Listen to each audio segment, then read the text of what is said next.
Mm.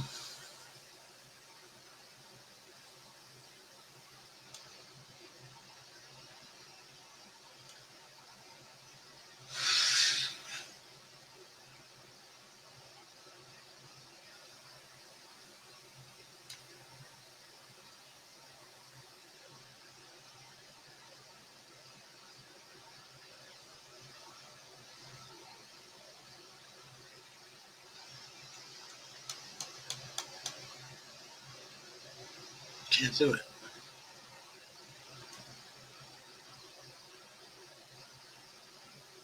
Okay.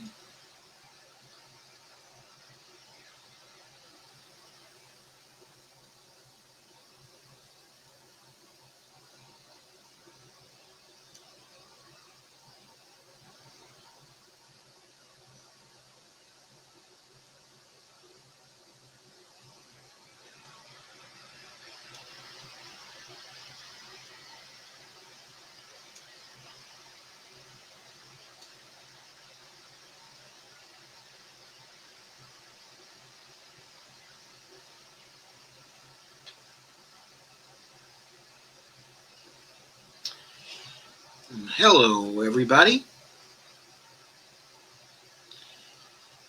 How are you tonight? Hello, Steve. Hi, Lana. Hi, Kay.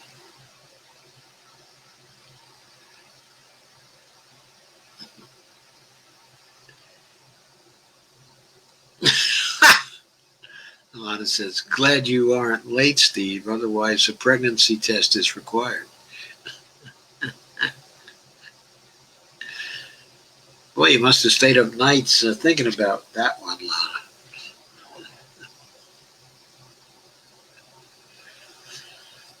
Okay, so today,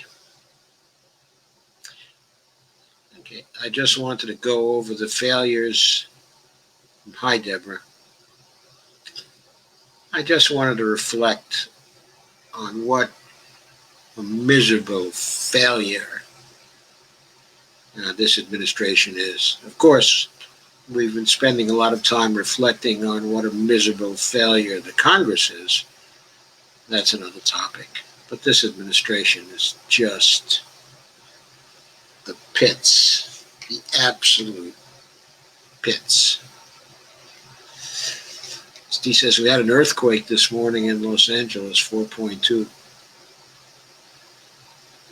Well, that's far from the worst one out there, isn't it? Steve says Lana's got jokes. Yeah, she does. Hey, Steve Gonzo, how you doing?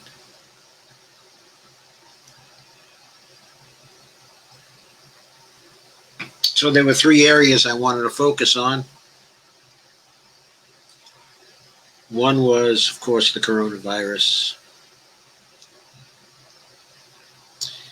Second was the economy, which continues to become more miserable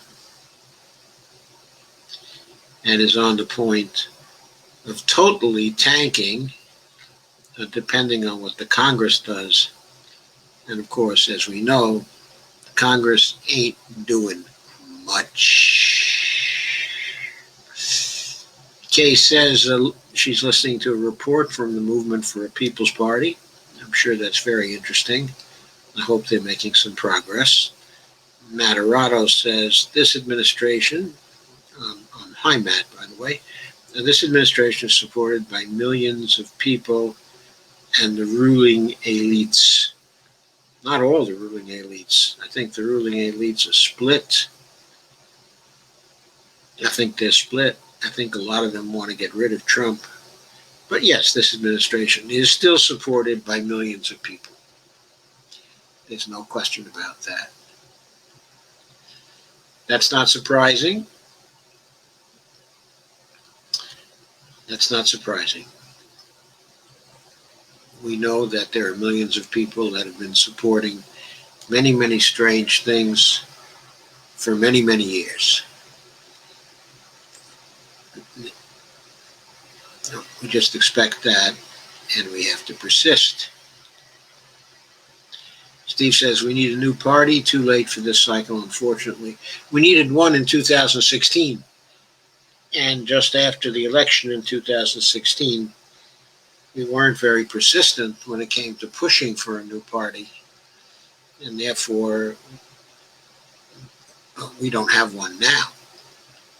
And we didn't have one in time for the congressional elections of 2018, which probably guaranteed that we would not have one by now. So here we are. Anyway, moving to the coronavirus. As you know, I always like to look at the deaths per million as the bottom line measure of how countries are doing. I thought I'd give you the news that we just passed France in the standings. France is now at 463 deaths per million, and we are at 469 deaths per million. Okay, now Brazil has been making very good progress in this indicator too. It's now up at 430 deaths per million, and is way, way, way ahead of the Netherlands, which is just behind it, but at 359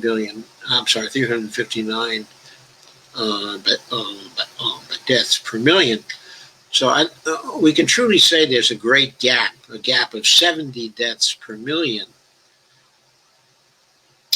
that exists between the Netherlands and Brazil.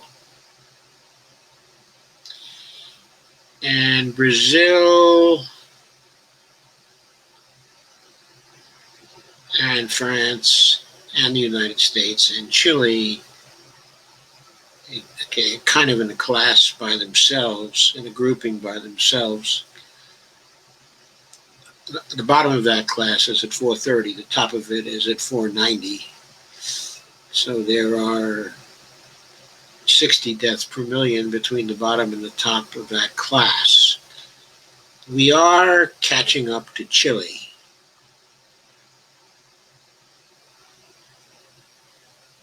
We are catching up. They're the next milestone to pass in this contest of carnage. If we pass them, then our next target will be Sweden, which right now is standing at 568 deaths per million. I wondered what we might look like by election time here in the United States. We've now gone over 1,000 deaths a day again. If we continue at that pace for the whole of August and September and October, we will add another 90,000 deaths, which will mean we'll be at 245,000 deaths. So 245,000 deaths.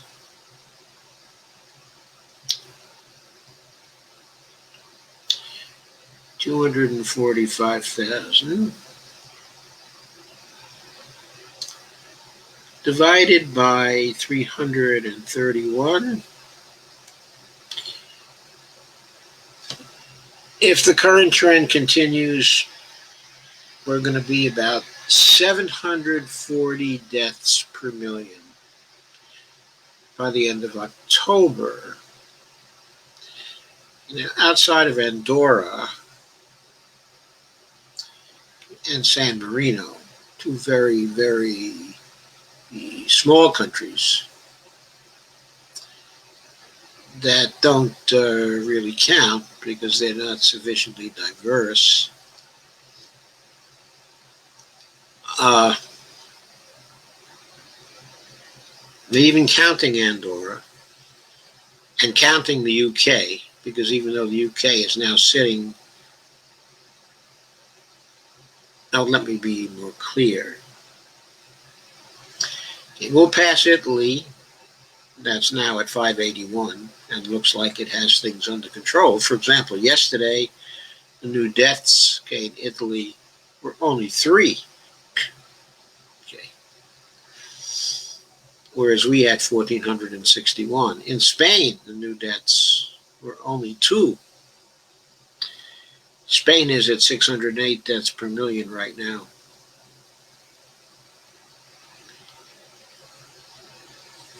Anyway, we'll pass Andorra, and we'll probably pass the UK too. They had 38 new deaths today, so they have more than we, but they're only running at maybe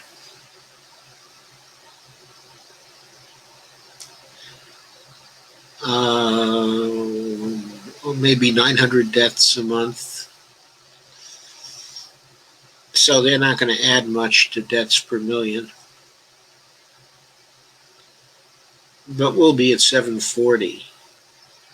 And the only nation that will have surpassed us at that time will be number 2 in the world in the contest of carnage. And the only nation that would have passed us by that time will be Belgium, which now stands at 848. But note, Belgium has its deaths under control. It added only 3 new deaths, which won't add to their figure of 848 deaths per million. So they'll be number 1 in the world when it comes to nations of consequence, and we'll be number 2 in the world. But they've stopped their new deaths, ground them almost to a halt now. We had 1,461 deaths yesterday, according to the Worldometer's site. 1,461 deaths. Incredible. And we went over 155,000. So that's where we are. This is, of course, a monumental failure. Trump continues to try to make comparisons that justify where we are at present. He talks in vague terms about how, they're starting to get new spikes in Europe. No one in Europe is coming anywhere close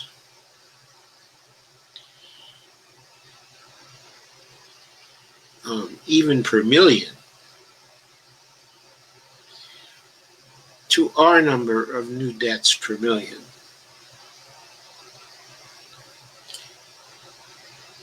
Just taking the total from yesterday,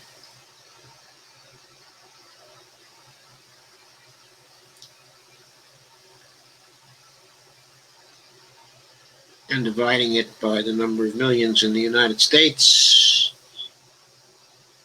and we increased our deaths per million total by 4.4 people per million. No one is anywhere close to this in those nations that stand, that are anywhere near us. Well, maybe Brazil is near that. Let's see if Brazil is near that. They had 1,189 deaths yesterday.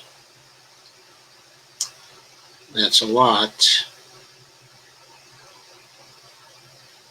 Maybe they'll even surpass us.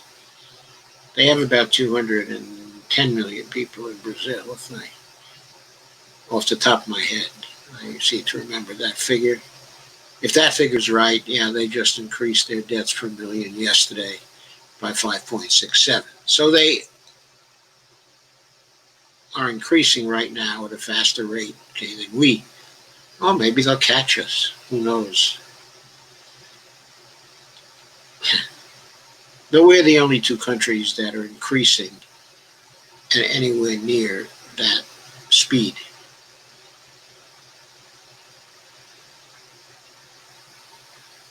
And so that's how badly we're doing.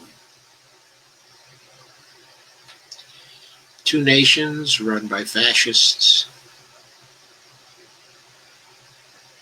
ourselves and also Brazil.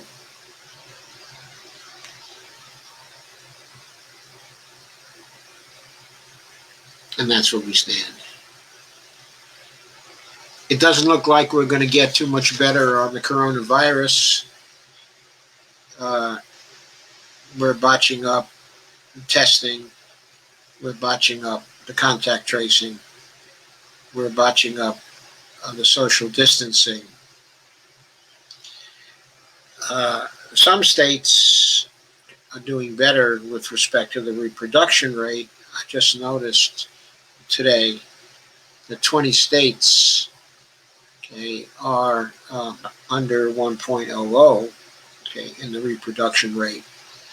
But most of those states are between 0.90 and 1.00, so they can easily go over 1.00 again. And of course, there's 30 states that are above 1.00 in the reproduction rate, which means that their cases are increasing, which means that their deaths are going to increase as well. So the outlook here is very bad. It's to continue the death rates that we've been seeing.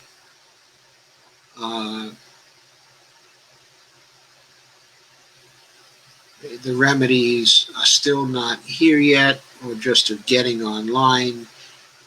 And in the case of the remdesivir,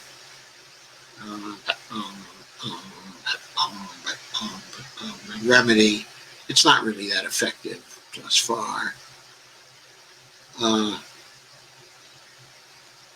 I'm not sure what the situation is with respect to dexamethasone, the steroid that was found to be effective in earlier stages in lessening the seriousness of the disease.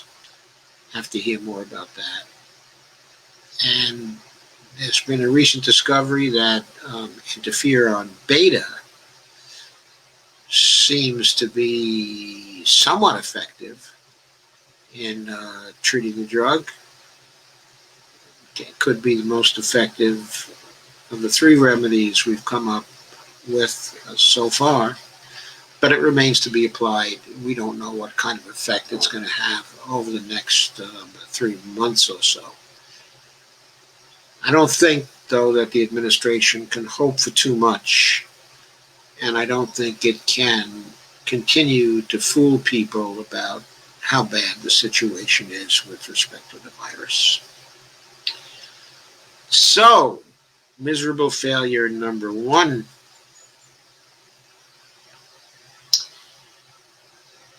Miserable failure number 2. Reflected in an article that appeared in Common Dreams by Jake Johnson today, Thursday. GOP condemned for, quote, playing with the lives of 30 million people as the economic recovery sputters and benefits expire. Not only did the economic recovery sputter, but we found out that our GDP on an annualized basis in the second quarter had fallen by 32.9%, by nearly 1/3. It's interesting. On May 11th, Senator Mitch McConnell told reporters that he had, quote, not yet felt the urgency of passing another COVID-19 relief package despite skyrocketing employment claims and warnings of a prolonged economic recession. Now, more than 2 months later, by the way, most of the 2 months was wasted by going on vacation and by general fooling around. And it was a total waste of 2 months on the Republican side, as far as anyone can see.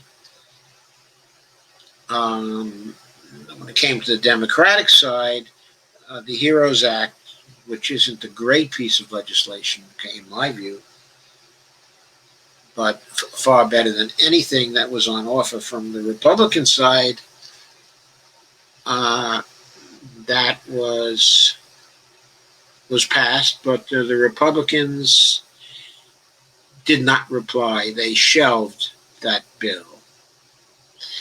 Now, more than 2 months later, persistent inaction by the Republican-controlled Senate has pushed 30 million Americans to the brink of a steep financial cliff as federally enhanced unemployment benefits are set to lapse in just 24 hours, barring a last-minute deal in Congress that appears all but impossible. Now, there's news today that Donald Trump is calling for a larger stimulus. I saw some hints of that this morning and in Trump's press conference this evening. He seems to, according to Lana Dell, have come out with a statement calling for a larger stimulus than just the $1,200 bill. The Republicans and Democrats now seem to have agreed upon. I'm sorry, the $1,200 payment. I don't mean the $1,200 bill. The $1,200 payment, which the Republicans and Democrats seem to want. Trump is calling for a bigger stimulus. He seems to have in his mind, just give people money. Just give people money. He's abandoned his call for Social Security tax cuts. At this point, he realizes that people are in a great big fix, and that if he's going to have any chance at all of winning the election in the fall, he's got to get them some substantial money. And he's just become, I think, seriously aware that $1,200 is not enough, and he hasn't wanted, for various reasons, to keep going on with the $600 a week enhanced payment for the unemployed. Though that's probably what he needs to do. If he had any sense, of course, he would go with the ABC Act and the Paycheck Guarantee Act, okay, of Jayapal, but of course he probably is ignorant of those two acts because no one probably told him about those.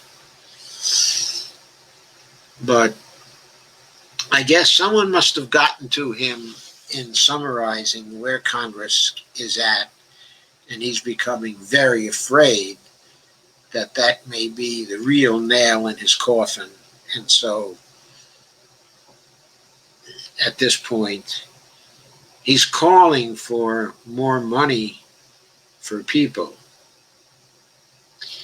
In recent weeks, Senator McConnell justified the delaying passage of another stimulus bill on the grounds that reopenings of the states could jumpstart the U.S. economy, rendering another relief package unnecessary. But that prediction has not borne out. Federal Reserve Chairman Jerome Powell warned Saturday that the pace of the recovery looks like it has slowed. That was, on McConnell's part, a foolish expectation, especially since he did nothing to provide the $1 trillion in aid the state and local governments need to keep things going. Those governments in the second quarter already started laying off people. And now, if they don't get that $1 trillion, that, by the way, was in the HEROES Act, those layoffs are really going to accelerate. And it's going to cost the jobs of 3.4 million people because of the primary, secondary, and tertiary effects of laying off the rest of the state government people that won't have any tax money to be provided for their salaries because, of course, the collapse of the economy in the second quarter meant that state governments weren't going to get any tax revenue, that the tax revenue was going to hell. So it just shows how stupid Mitch McConnell is when it comes to evaluating what's going to happen with the economy. The Federal Reserve Chairman was in no way predicting that the reopenings of the states were going to jumpstart the economy.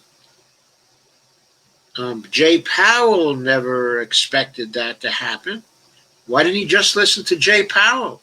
He's no economist. He's about as good an economist as Nancy Pelosi is. There's probably going to be a long tail where a large number of people are struggling to get back to work, unquote. Powell said as coronavirus cases, hospitalizations, and deaths continue to surge across the nation, forcing states to pause their nascent the reopenings of their economies. On Thursday, the Commerce Department announced that the U.S. economy shrank at a record-shattering 32.9% annual rate last quarter.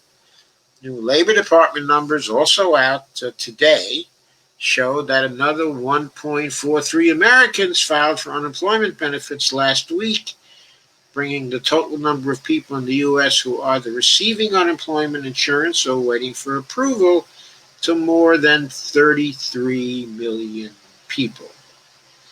I don't know if this last figure they're talking about includes any new applications for pandemic unemployment assistance for the gig workers.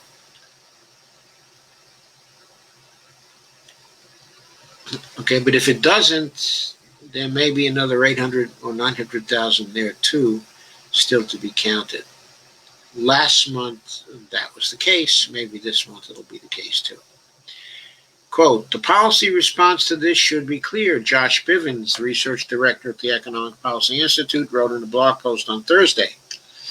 And quote again, Congress and the president need to restore the extra $600 in unemployment insurance so long as the job market remains damaged, and needs to provide large-scale, flexible aid to state and local governments to keep the coming revenue shortfalls facing these governments from translating into spending cuts and austerity. And, of course, the Republicans are nowhere near to be found with respect to shoring up the state governments. And Mr. Trump is not calling for shoring up state governments either, because he doesn't understand that giving money to state governments is vital to the recovery and therefore vital to his possibility of election. And by the way, even if there would be no recovery, due to the continued spread of COVID virus over the next quarter, this quarter that we're in, and a third of the way through, as long as the help continue to be provided for people,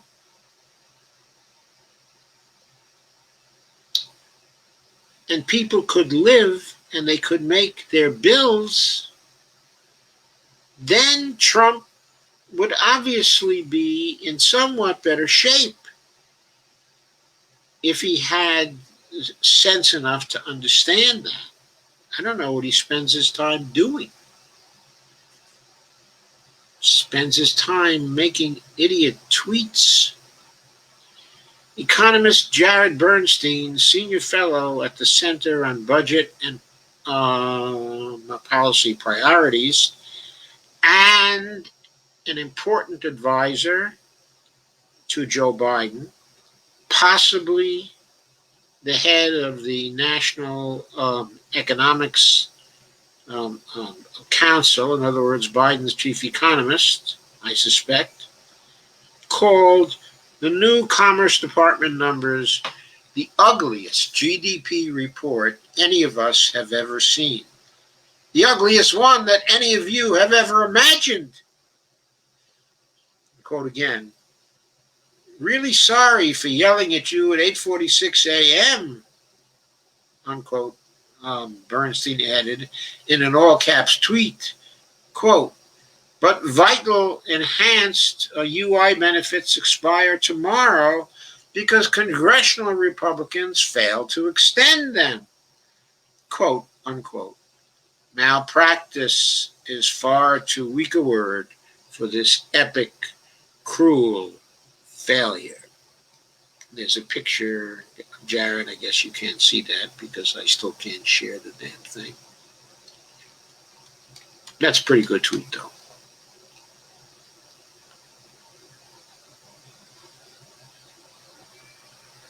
Unfortunately, he was just tweeting at the world.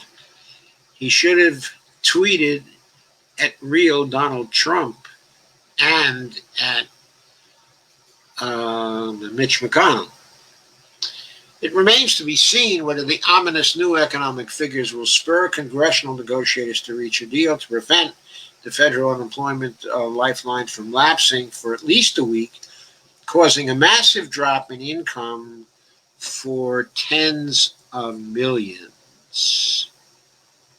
For tens of millions.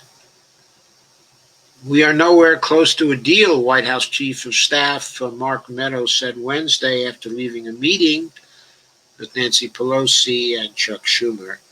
The Century Foundation, a progressive think tank, estimated this week that the GOP plans to reduce the federal UI boost to $200 per week would cut weekly unemployment benefits from a national average of $920.68 to $520.68 per week. Yes, and between now and the end of the year, as I said, would cost people who are unemployed and who are likely to be unemployed until then $8,800. And I asked the question yesterday and the day before, is there anyone in this group that is going to vote for Donald Trump after he's cost them $8,800 big bucks? Quote, if enacted, the proposal would have devastating consequences for American families, businesses, and the economy, wrote Century Foundation senior fellow Andrew Stettner. I love when they call people senior fellows, because usually the senior fellows are pretty young people. The senior in this is just, an honorific title. It means they're one rung above the bottom of the ladder, which is the fellows. Compounding the pain of the likely benefit lapse is the fact that another rent payment is due for many Americans in just 2 days. Last Friday, as Common Dreams reported, a federal moratorium on evictions expired, leaving the more than 12 million people in the U.S. who live in homes with federally backed, with mortgages that are federally backed, vulnerable to being forced onto the streets. Rent is due this week. Unemployment benefits expire this week. The eviction moratorium is gone, tweeted Elizabeth Warren.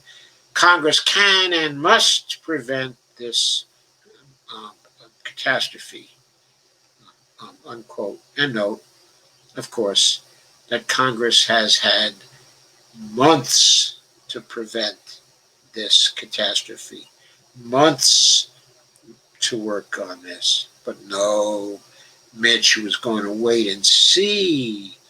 Then he was going to go on vacation for most of July. And I think he went on vacation, didn't he, for most of April also? I mean, what is going on here? After refusing to put forth his own plan from, oh, and by the way, what did Trump do all this time? He didn't do anything. He didn't do anything. He just tweeted. He didn't put any pressure on Mitch at all. He didn't put any pressure on Congress at all. He looked for new tax cuts. He proposed Social Security tax cuts that would not directly help any of the increasing unemployed. After refusing to put forth his own plan for months and blocking House Democrats' proposal to extend the $600 per week unemployment payments through January of next year, Senator McConnell on Wednesday attempted to blame Nancy Pelosi for the coming lapse in benefits, a narrative the Democrats immediately rejected. Quote, let's get a few things clear. This is happening when House Democrats passed an extension 10 weeks ago. Senate Republicans said they needed a pause, tweeted Representative Don Beyer, who's a Democrat of Virginia. As I said last time, the Virginia 8th District. Quote, then they didn't do a single thing until it was too late. Then they introduced a bill that is terrible, stupid, and unworkable. Even the Republicans hate their own bill. There is nearly universal agreement that it is bad policy. And then Beyer said, gave the key quote, the Republicans are playing with the lives of 30 million people, unquote. And by the way, now it's 33 million people, Beyer added, quote again. Not to mention the recovery of the entire U.S. economy, unquote. Yes, the Republicans in the Senate and the Republicans in the House would have done this too if they'd gotten a chance. They control the House. But of course, the Republican in the White House has been playing with the lives of the whole country since the coronavirus first came around. So, there is a nice piece by Dave Dayen.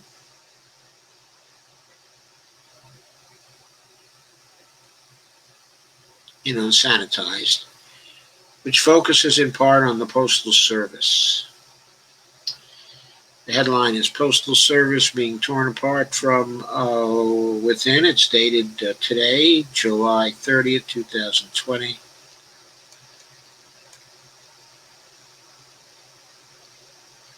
Dave says, it's just not looking good. We learned that the economy dropped at a 32.9% annualized rate in the second quarter. A titanic fall with no parallel in modern history.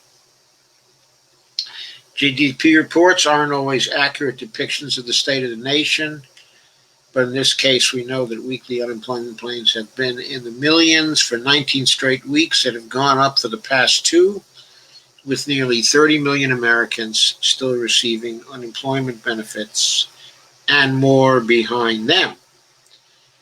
He said this number would be elevated if the 1 million who have applied but not had claims processed in California were counted, along with countless others across the country.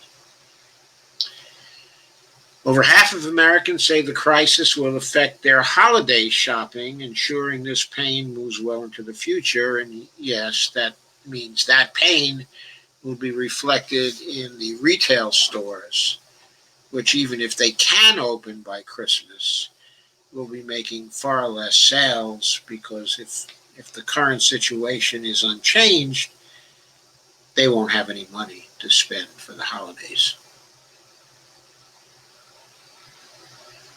Meanwhile, talks aimed at a relief program for this continuing carnage have gone completely sideways. The White House and Democratic leaders are nowhere close to a deal, said Chief of Staff Mark Meadows yesterday.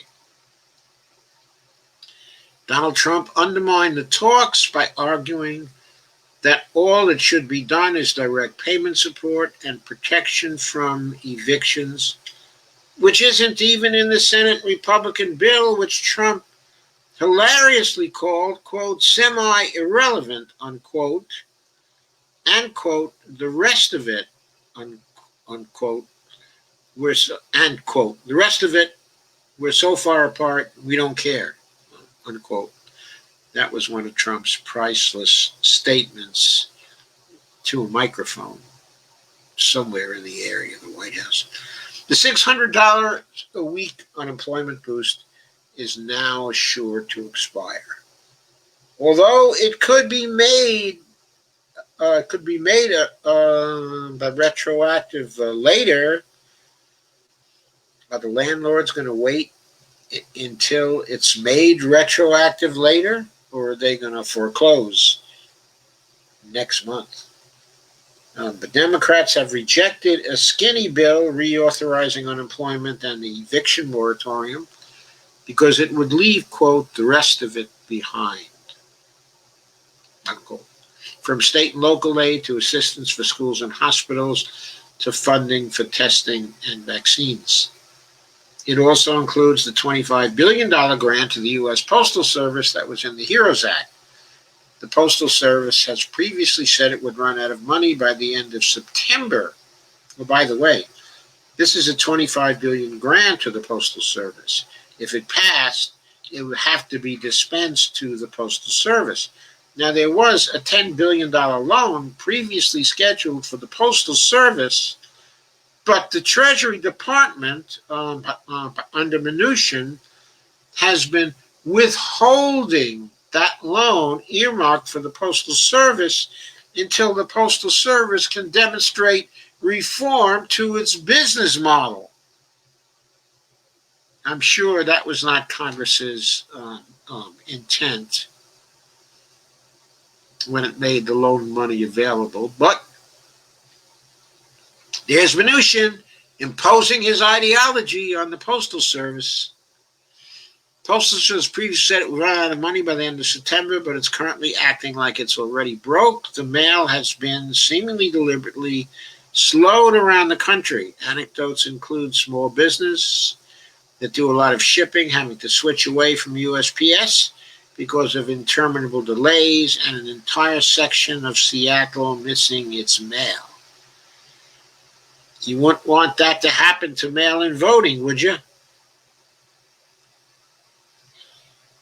And you got to get that $25 billion to the post office now.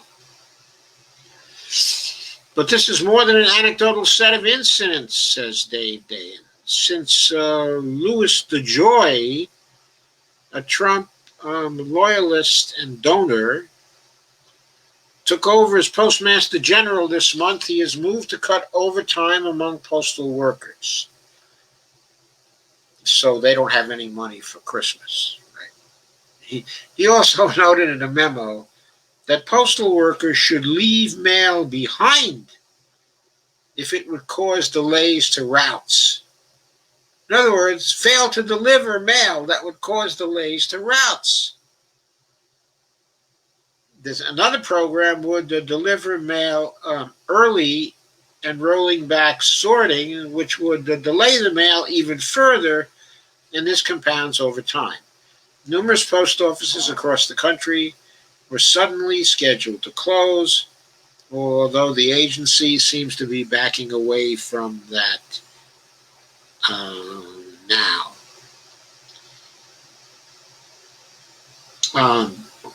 So DeJoy has cited financial losses and said the agency must make necessary adjustments, quote unquote.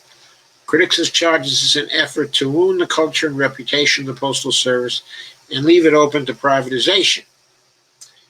And of course, by UPS and FedEx have exploited this crisis by raising shipping rates, knowing that their competitor is being undermined from within by Louis DeJoy.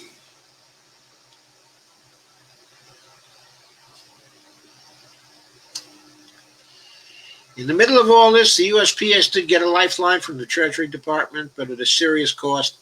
Back in the CARES Act, Congress authorized a $10 billion line of credit for the post office, but Treasury did not execute that, preferring to hold it over the agency's head to try to extract changes to the business model.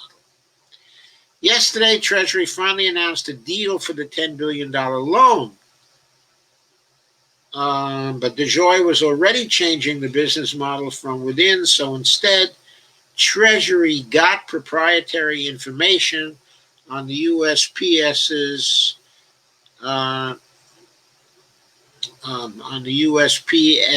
negotiated service agreements, their contracts with other shippers like FedEx, okay, and UPS, okay, and Amazon. So now that information went to the Treasury Department, where it presumably can be leaked to whoever Secretary Mnuchin wants it leaked to. Essentially, USPS has the infrastructure to ship places that would be cost prohibitive for its rivals, so it contracts for last mile service. This has been a source of controversy, with the Trump administration claiming that the Postal Service isn't charging enough for this agreement. The turnover of the agreements is a prelude to forced changes to the rates, which could lead the shipper rivals to just drop all work with USPS. Why? To help put the USPS out of business, right? The decision to extend this financial assistance only in exchange for fulfilling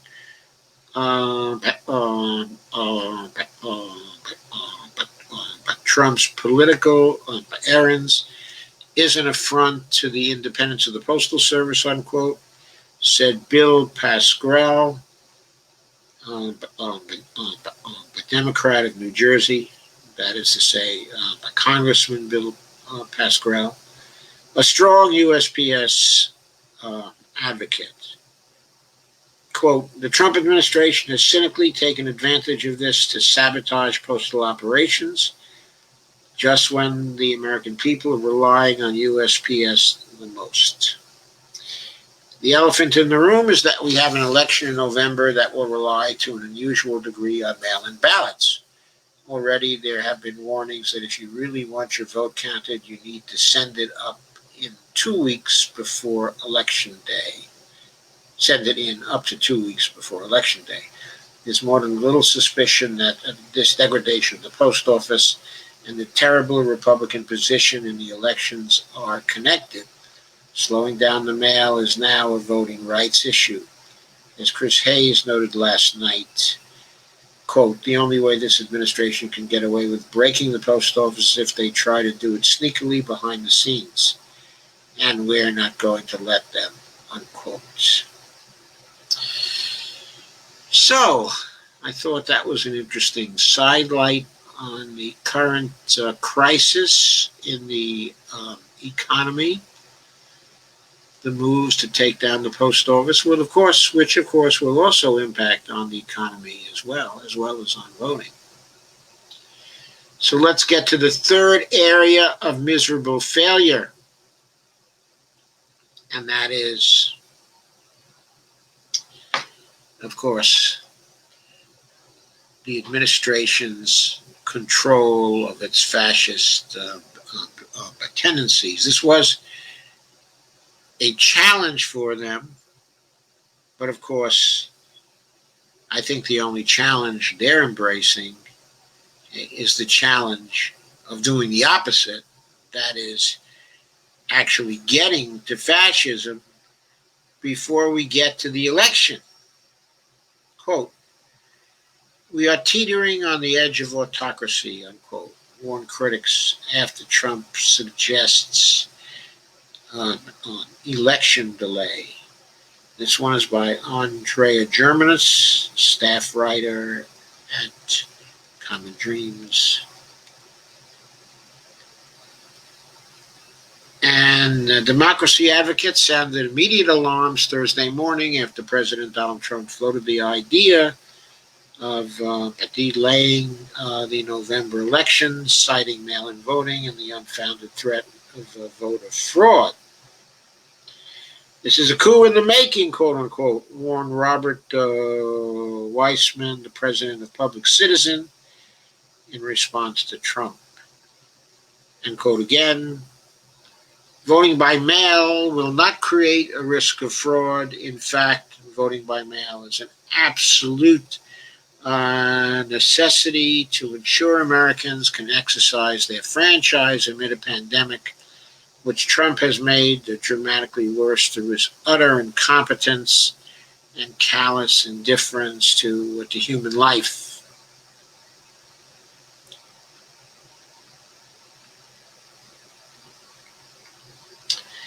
Groups like Common Cause noted the president does not have the power to postpone the election date. And they tweeted basically a reminder, President Trump doesn't have the constitutional authority to delay the election. If he tries, we will see him in court. And Minnesota Attorney General Keith Ellison pushed back on Trump's tweet, responding, quote, "This is how democracy dies in the USA. Don't let it happen," unquote. These messages from Trump are intended to promote chaos and confusion and undermine confidence in our elections. We reject, all caps, all of it, tweeted Kristen Clark, president and executive director of Lawyers Committee for Civil Rights Under Law. According to Stand Up America founder and president Sean Eldridge, the president's tweets shouldn't be brushed aside. Quote, as his latest comments show, Trump poses an existential threat to our democracy. While he has no authority to delay the election, we cannot ignore his escalating lies and attacks on our democracy, Eldridge said in a statement.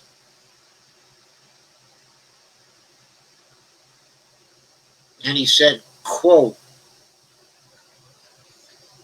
Americans need to be ready to mobilize if Trump contests the results or refuses to concede. And, quote, protect the results, unquote, is building a network of millions of Americans to meet the moment if we need to take to the streets in protest, unquote, he added. Some critical observers wondered whether Trump's tweet was an effort to stir up controversy or distract the media. On the same day that data released from the Commerce Department showed that the U.S. economy suffered its largest contraction in the country's history last quarter, and Crystal Ball tweeted that this seems like the correct take. And that was in a retweet of a tweet suggesting this by Kyle Kondik. If Trump truly cared about our election, said Public Citizens Weissman, quote, he would demand Congress provide the $3.6 billion in funding that states and localities need to properly and safely administer them amid the pandemic. The real issue for Trump, of course, is Trump. The economy is in free fall, and Trump is worried about what that means for his electoral prospects, unquote. The president's tweet Thursday comes less than 2 weeks after Trump, who's trailing presumptive Democratic Party nominee Joe Biden in the polls, refused to commit to accepting the results of the 2020 presidential election if he is defeated. Asked by Fox News' Chris Wallace whether he intends to accept the results of the election, the president responded, quote, no, I'm not going to just say yes. I'm not going to say it, and I didn't last time either, unquote.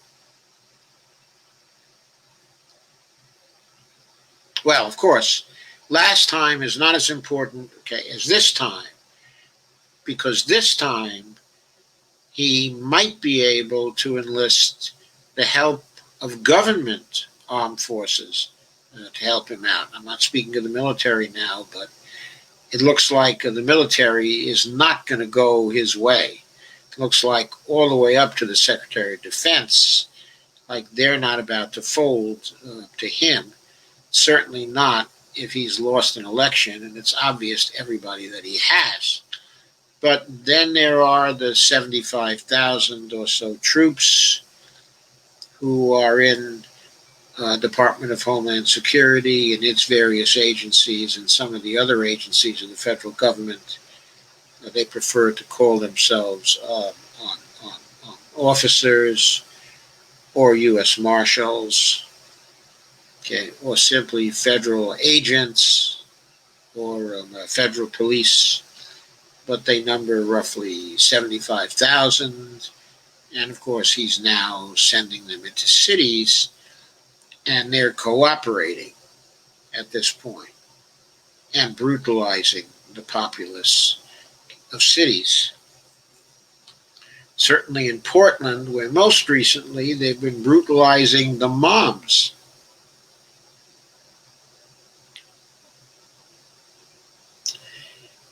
Anyway, there was a very strong reaction to Trump's calling for a delay in the elections today by Bo of the Fifth Column. And I recommend it, okay, to all of you. It was very well done. I believe it was 4.5 minutes long, okay, and it laid it on the line, and it said specifically that any Republican who continues to support Trump is choosing Donald Trump over the United States, is choosing to be loyal to Donald Trump rather than be loyal to the United States, to its democracy, and to its Constitution. And Bo made no bones about it. No bones about it. Very strong, very direct, very measured statement, which I can only echo, but cannot improve upon. Bo called into question the loyalty of any Republican who chooses to support Donald Trump, okay, in this matter. Just to clarify the legal situation,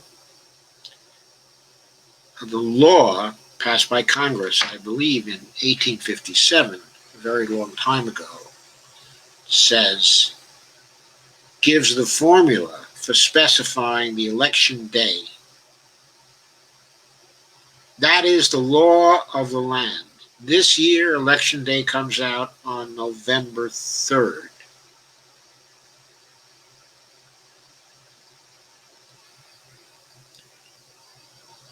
And according to law, it cannot be moved. To change the law, it's necessary for Congress to change it. And since, thank God, we have a Democratic House, there will be no change of the law this year. November 3rd is set in stone. I don't think Trump can possibly stop it. I don't think even very many Republicans are going to go along with him on this. I think he's taken a step towards fascism too far. Everybody knows why he wants to do this. Everybody knows what his motives are. Everybody knows he's doing it because he's trying to take over the United States when he cannot hold the government through an honest election. Everybody knows that. Everybody knows this is his move towards a coup. I don't think even the Republicans are going to let him do it. And by the way, if I were Nancy Pelosi or Nancy Pelosi's position, I'll be very clear about that. I would impeach Trump tomorrow for calling for a delay in the election beyond November 3rd. He's the President of the United States. He knows very well what the law is. He knows he doesn't have the authority to change the law, doesn't have the authority to delay.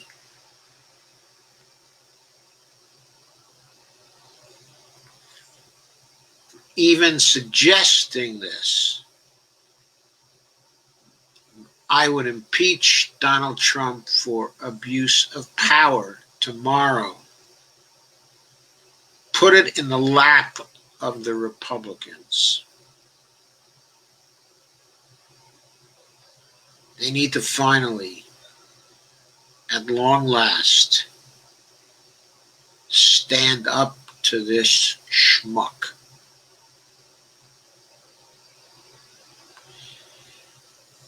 I'll consider your comments now.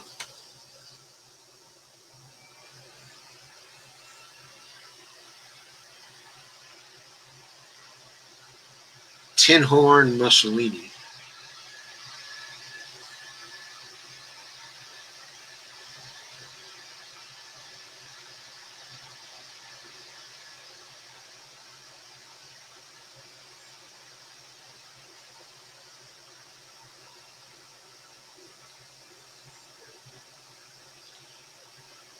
Okay, Madarado says, hello, everyone. Steve says we had an earthquake this morning in Los Angeles, 4.2. Linus got jokes. I guess I read these.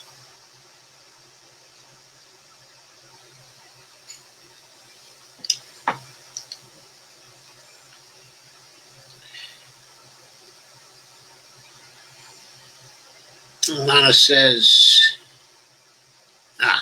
before that, Kay says, the DNC has flat refused to adopt any changes to the platform. I know.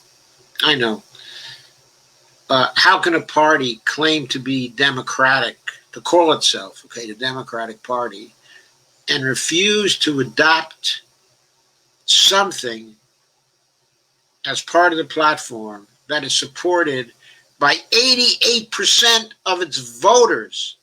88% of Democratic voters support Medicare for all. And the heads of this party refuse to put this in the platform.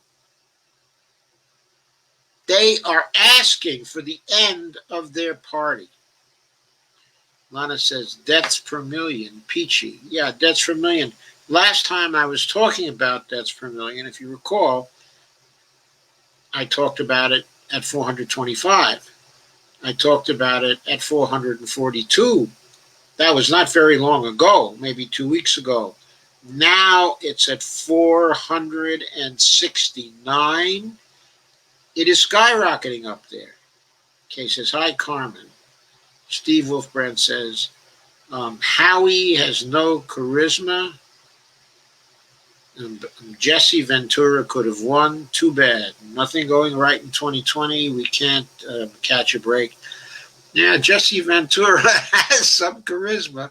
I'll say that. You're absolutely right. Howie has no charisma. Howie has no charisma. He exudes no authority. Howie comes across like a wet noodle. This is Howie Hawkins. Good policies, but wet noodle. Carmen says, greetings, great to see you. Laura says, hi all. Steve says, 155,284.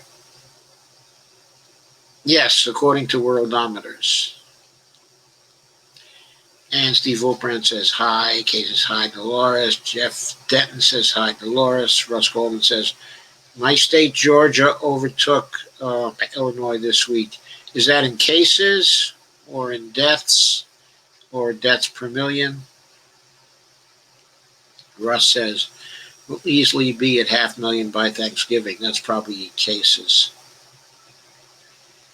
And Russ says we're at 250,000. Matt says, has any group articulated a comprehensive set of policies to adequately deal with this the pandemic? If not, then why not?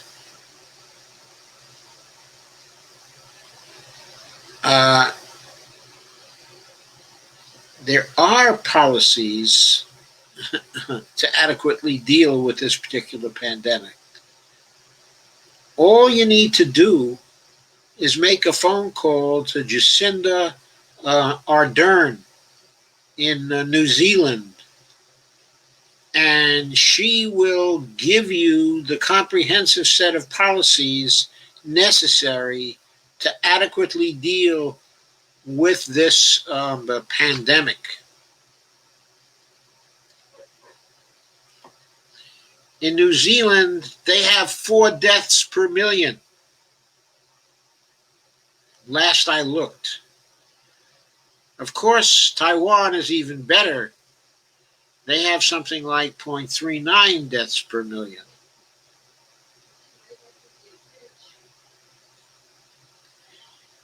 And Claudette is here, and she says, hi, I just made it on here. Nice to see you, Claudette. And Kay says, I just heard that ACT part to screw up Social Security Medicare was included in the bill they passed too. No, they didn't pass it. They introduced it into the Senate. It's not included in any bill. Yeah, Trump's condemned that bill himself, and the Democrats have said that it is dead on arrival. That bill is not going to pass. Now, I don't know whether Mitt Romney's part in it is going to pass, his trust deal, whether that's going to appear in the final bill because of Crazy Nancy and her pay-go austerity shtick. I don't know if she's going to want that in the bill as some kind of counterweight, to the fact that it's a $3 trillion bill. Arvo asked if I saw Dr. Campbell today. I saw Dr. Campbell go over the United States today. I saw him talk about the UK and also the United States, but I didn't get a chance to watch the whole thing. He says, glitch, just glitched, a blurry, out of sync here. I don't know why.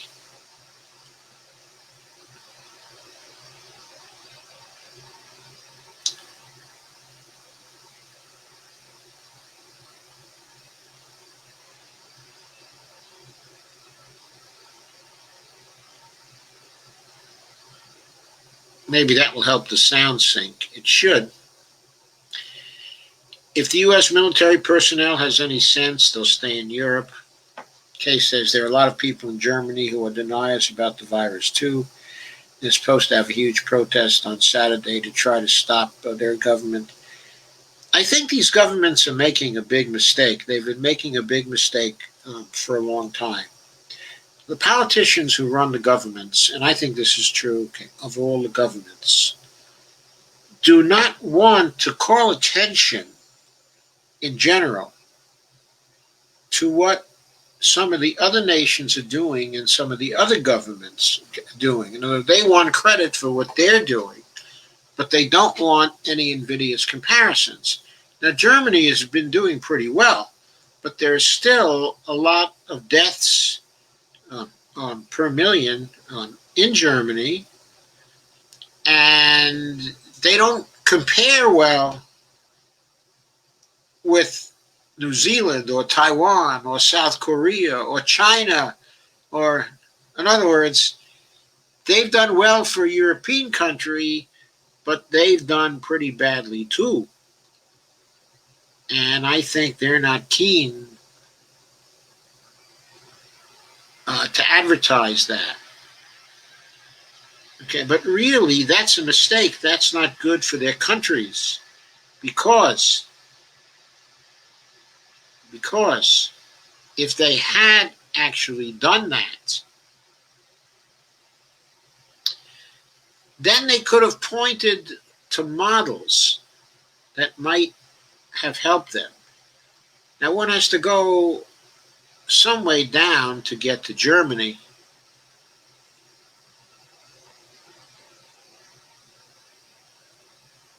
Certainly, Germany is better than Canada, which sits at 236 deaths per million. And Germany is better than Switzerland, which sits at about 229 deaths per million. So Germany is doing pretty well compared to a lot of countries. But if we look at Germany on a whole world basis,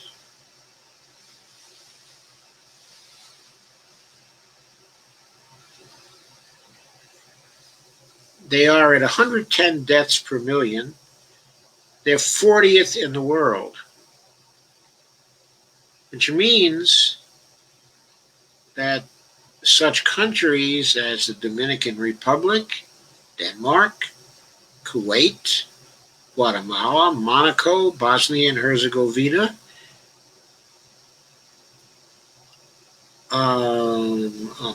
also Russia, the world taken as a whole, Bahrain, Saudi, Oman. I know that the statistics are not really reliable for many countries.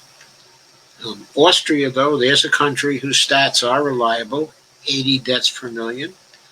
Argentina has pretty good stats, 76 deaths per million. Sizable country, Argentina, not as big as Germany, but it's got 45 million people in it. It's as big as Spain.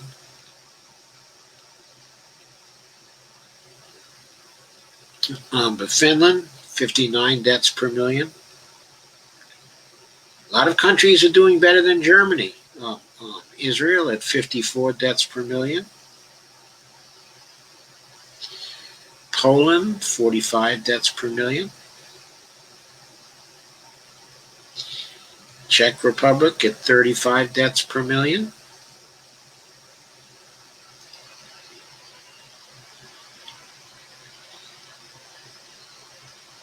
As a matter of fact, even in India, as much as we've been looking at spikes in COVID and lots of cases, only 26 deaths per million population. Remember, there's 1.4 billion people in India.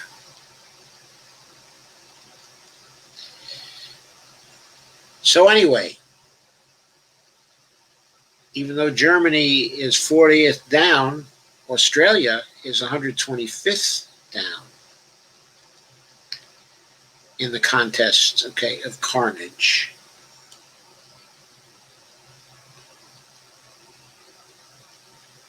And New Zealand, as I said earlier, has only 4 deaths per million. Hong Kong, 3 deaths per million.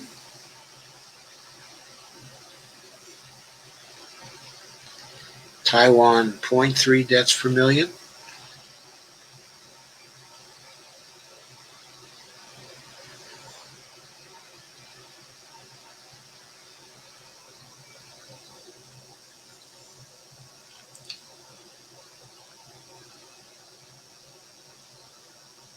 Taiwan's got almost 24 million people. Okay, back to your comments.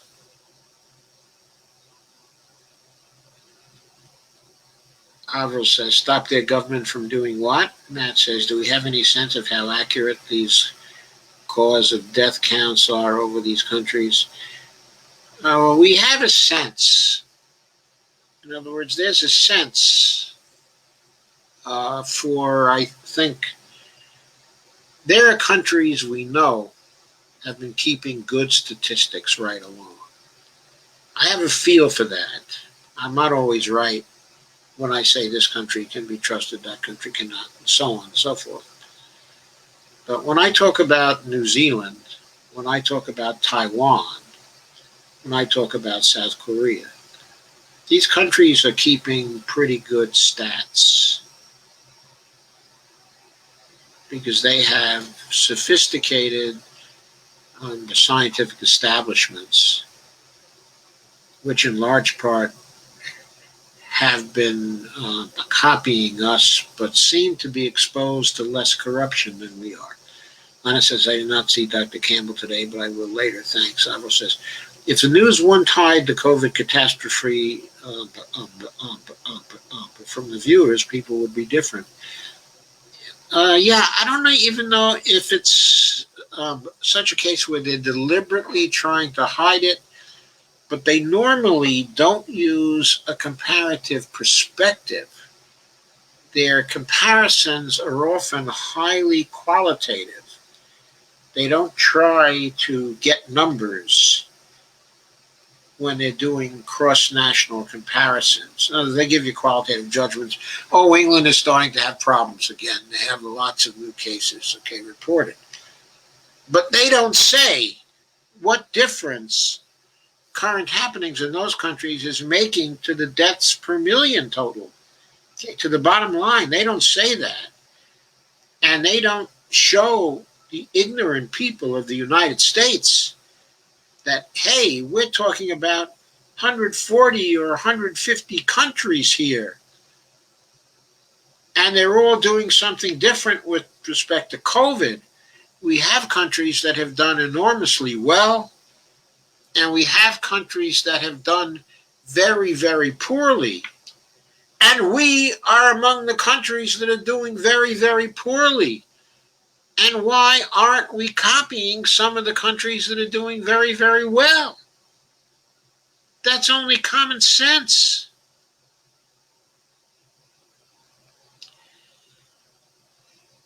Steve says California's attempt at tracing is a disaster. Well, yeah.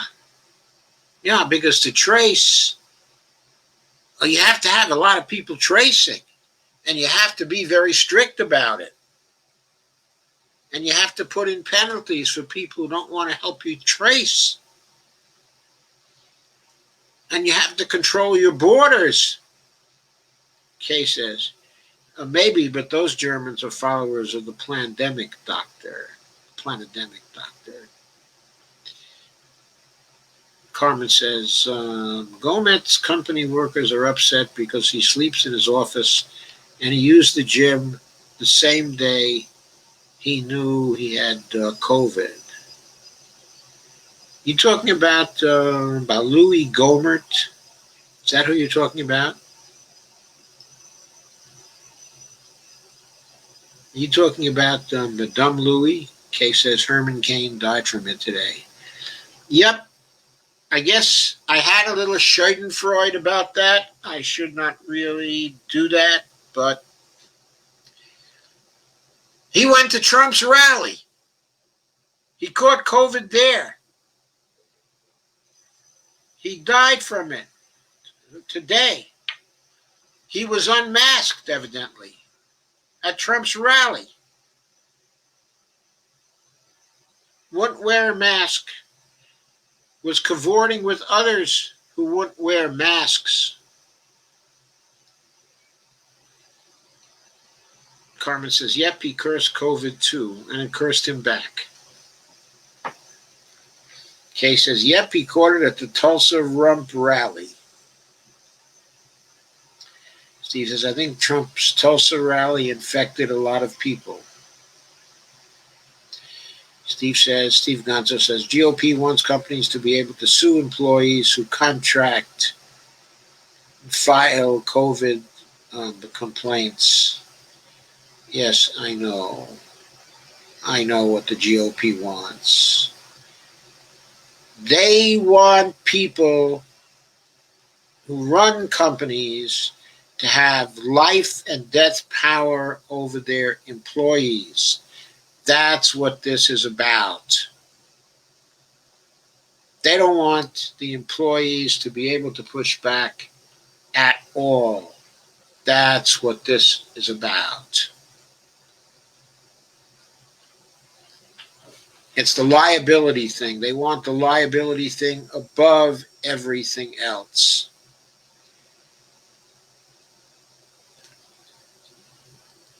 What I say is, if you want to give them the liability thing and also give the workers enough money so they can stay home if they don't want to go into work,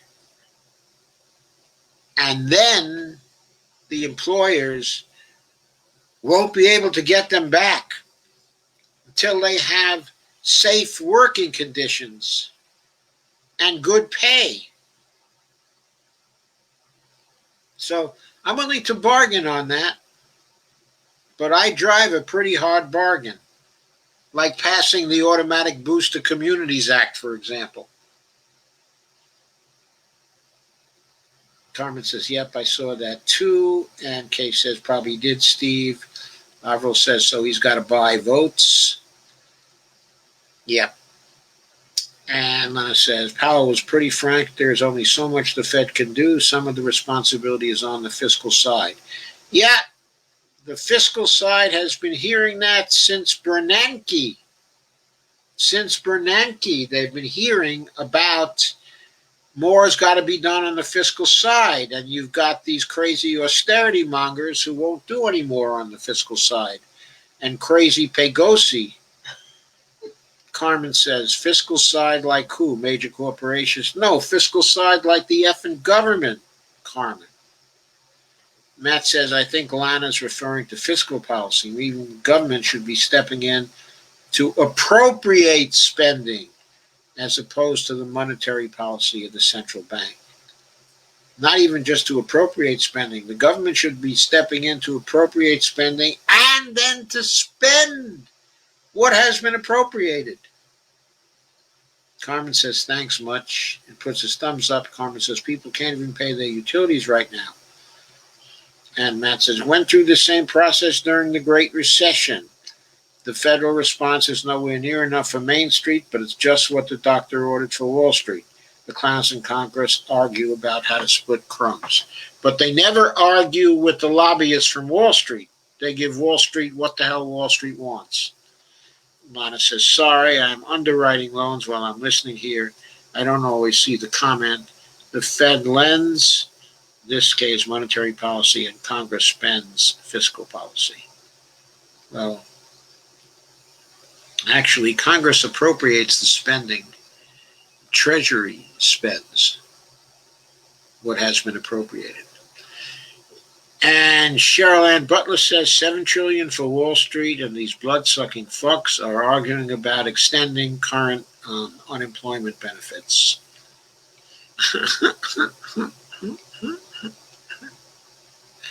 Steve Wolpran says, wait until the evictions start. Lana says, so true. Kay says, I agree, Matthew. And Carmen says, great point, which everyone could see the blatant hypocrisy. I think everyone does see the blatant hypocrisy, don't they? I mean, isn't that why Wall Street is so hated? And isn't that why most of the politicians are so hated? Steve says rent is due Saturday. And Cheryl Ann Butler says paid vacations while so many are waiting in overburdened food bank lines. Yes, they took paid vacations. Steve says IKR stinks. Steve, what is IKR? I've forgotten. Kay says, if they would pass a UBI and Medicare for all, we would be fine. Matthew says, Avril Mono, it is hypocritical, it is also immoral. I wish people would talk more about that. By what right should one small group of human beings be able to oppress the lives, of millions? By no right, Matt. No right at all. Absolutely, they have no right at all. And Zuckerberg and Bezos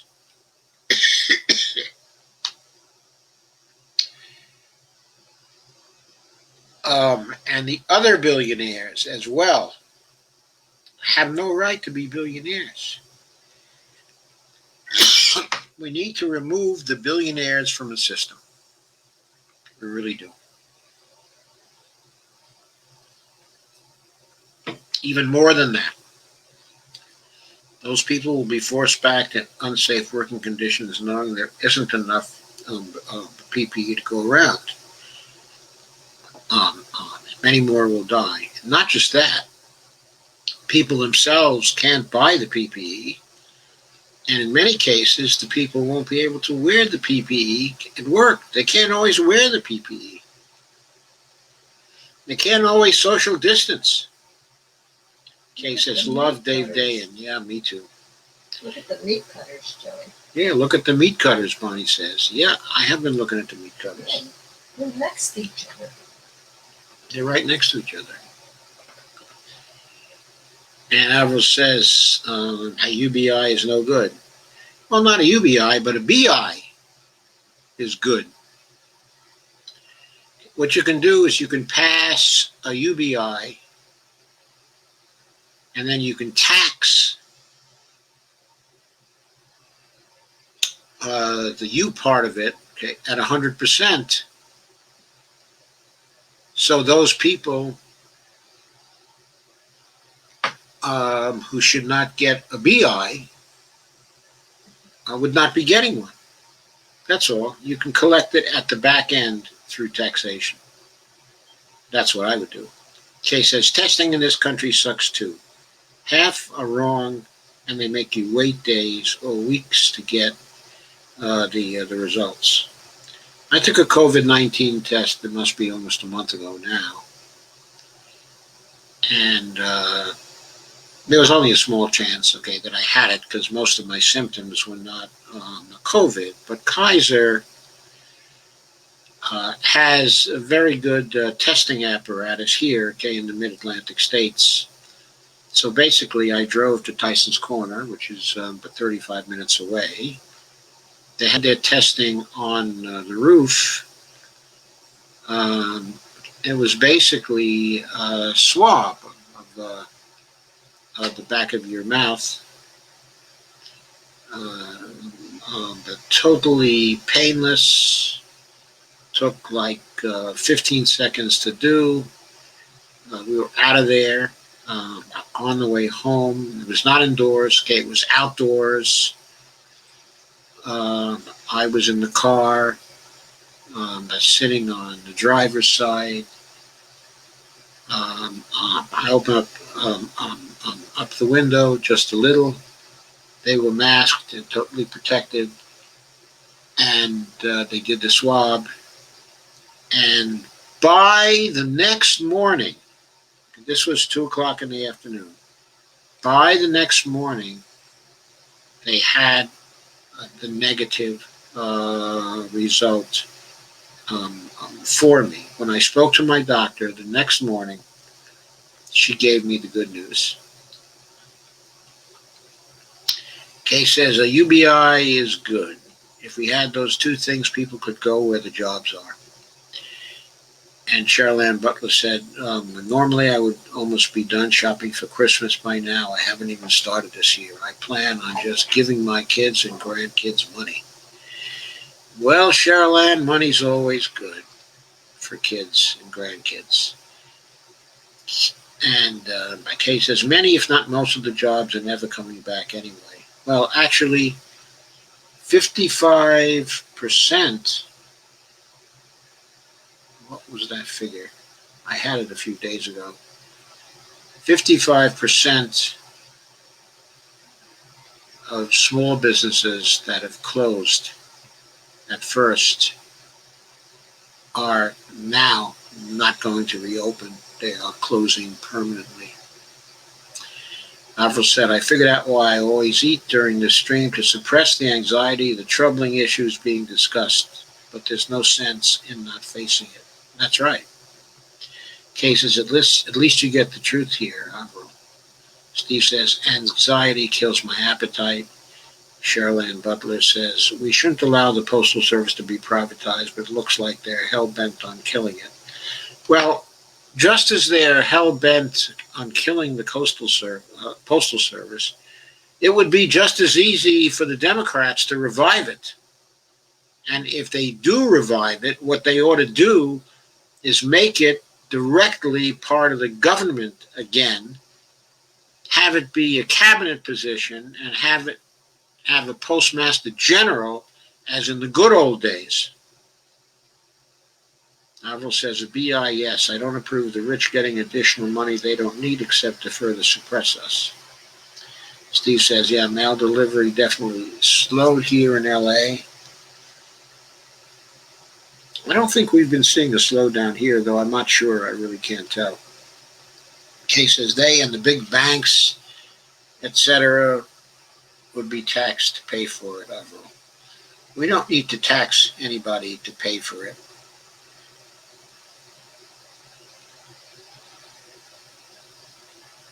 Avril says, I'm a stuffer.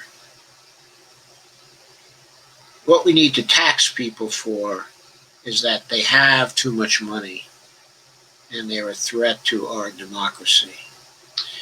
And Matt says, Cheryl Ann Butler, it is part of the general strategy of privatizing government services. Cheryl Ann Butler says, then I guess they don't need my tax dollars then. No, Cheryl Ann, they need your tax dollars anyway. The reason why they need them is because they cut back inflation. As Avril says, the next comment, federal taxes are deleted upon receipt and never pay for anything. So taxing them won't make things better for us. And Matt says, Avril, if you just keep typing constantly in these comments, your hands will be too busy to do anything else. Let it rip. Cheryl Ann Butler says, what return do we see on our taxes anyway? Potholes, crooked politicians, collapsing bridges, cops who treat citizens like the enemy. Only way to change that, Cheryl Ann, is to get rid of the people in Congress now who've been bought by the system and elect other people who have not been bought by the system yet. And then once we get all those new people in who have not been bought by the system yet, be very, very watchful, very, very vigilant. And any time somebody gets bought by the system again, no mercy after that. No mercy. The first election after they get bought, chop. We get rid of them. That's the way it's got to happen. The way this happened is that we failed to watch the people in Congress. And we never voted against them when it was obvious the big companies were buying them. Instead, we thought about party. Oh, it's party. It's party. It's party. So this is my party. He's for my party. So I'm not going to vote for a Republican, or I'm not going to vote for Green, or I'm not going to vote for anybody else. I'm going to stick with my party. I'm always going to vote party. So you vote party and party and party, and the rich buy the party. Gradually, over a period of years, they buy all the Congress people, they buy the party. That's what happened. Cheryl Ann Butler, we also get spotty and substandard health care, and we get to subsidize Wall Street criminal behavior. Yes, we do. Avril says, I can walk and chew gum at the same time. And Cheryl Ann Butler says, oh, joy. Steve Day says, I'm at last mile. A USPS crucial to my village. No delivery service can reach me. Hey, where do you live, Steve Day? Steve Day says, prescription meds. Steve says, the mail delivery looks like hard work. I wouldn't want that job.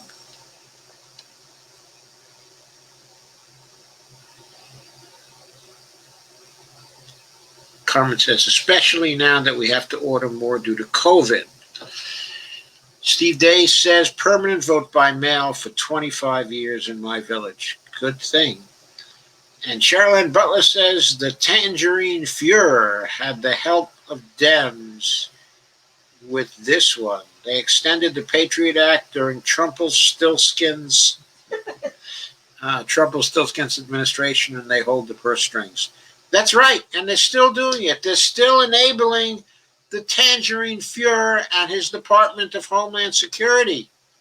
They've got a bill now they're about to put through that they could kick up their heels on and get their fingers around Trump's throat No funding for the DHS.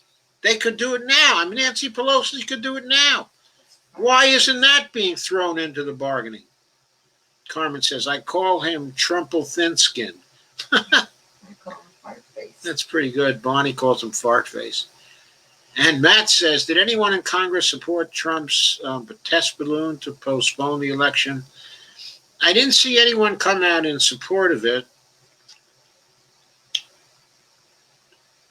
And I only saw Democrats who came out, in opposition. It seemed like the Republicans were just being quiet about it. Charlene Butler said, I voted by mail for decades. First when my husband and I was stationed away from home, and now because I live in Washington and we already vote by mail. Yep. And Kay says, Jimmy Carter said we're in an oligarchy in an interview a few years ago, and he's right, and has only gotten worse since then. And Carmen said, what democracy? Yeah, what democracy indeed. The one we want to take, the one we want to get. Charlene Butler says, good Lord, I hope not. Nat says, but our electoral system is already corrupt. Eldridge's comments are absurd. I don't know that they're so absurd, because even though our voting system is corrupt, I don't know that it's been so thoroughly corrupted that a victory is prevented. It seems to me that we can load up very, very heavily to the point where they won't be able to rig it. And Steve says the election will probably be decided again by the Supreme Court. I see a major clusterfuck developing. I don't see it right now. If it goes on as it is, and remember, people have just heard about the problems that Trump is having, how badly the economy is doing. In other words, if they hadn't felt it before, they now have the official verdict that we're losing a third of our GDP. And as that kind of news continues to spread, as it will over the next month, Trump's polling will go even more in the tank. And Charlene Butler says, I'm able to check my vote online. I've never had issues. I think in Washington, things are very clean. And there's my daughter, Devorah, who says, hi, Pop. And I say, hi, honey. And Kay says, need that everywhere, Cheryl Ann. And Matt says, if Trump loses the election, claims foul play, refuses to step down, and brings this through the courts, how much support do you think he would have?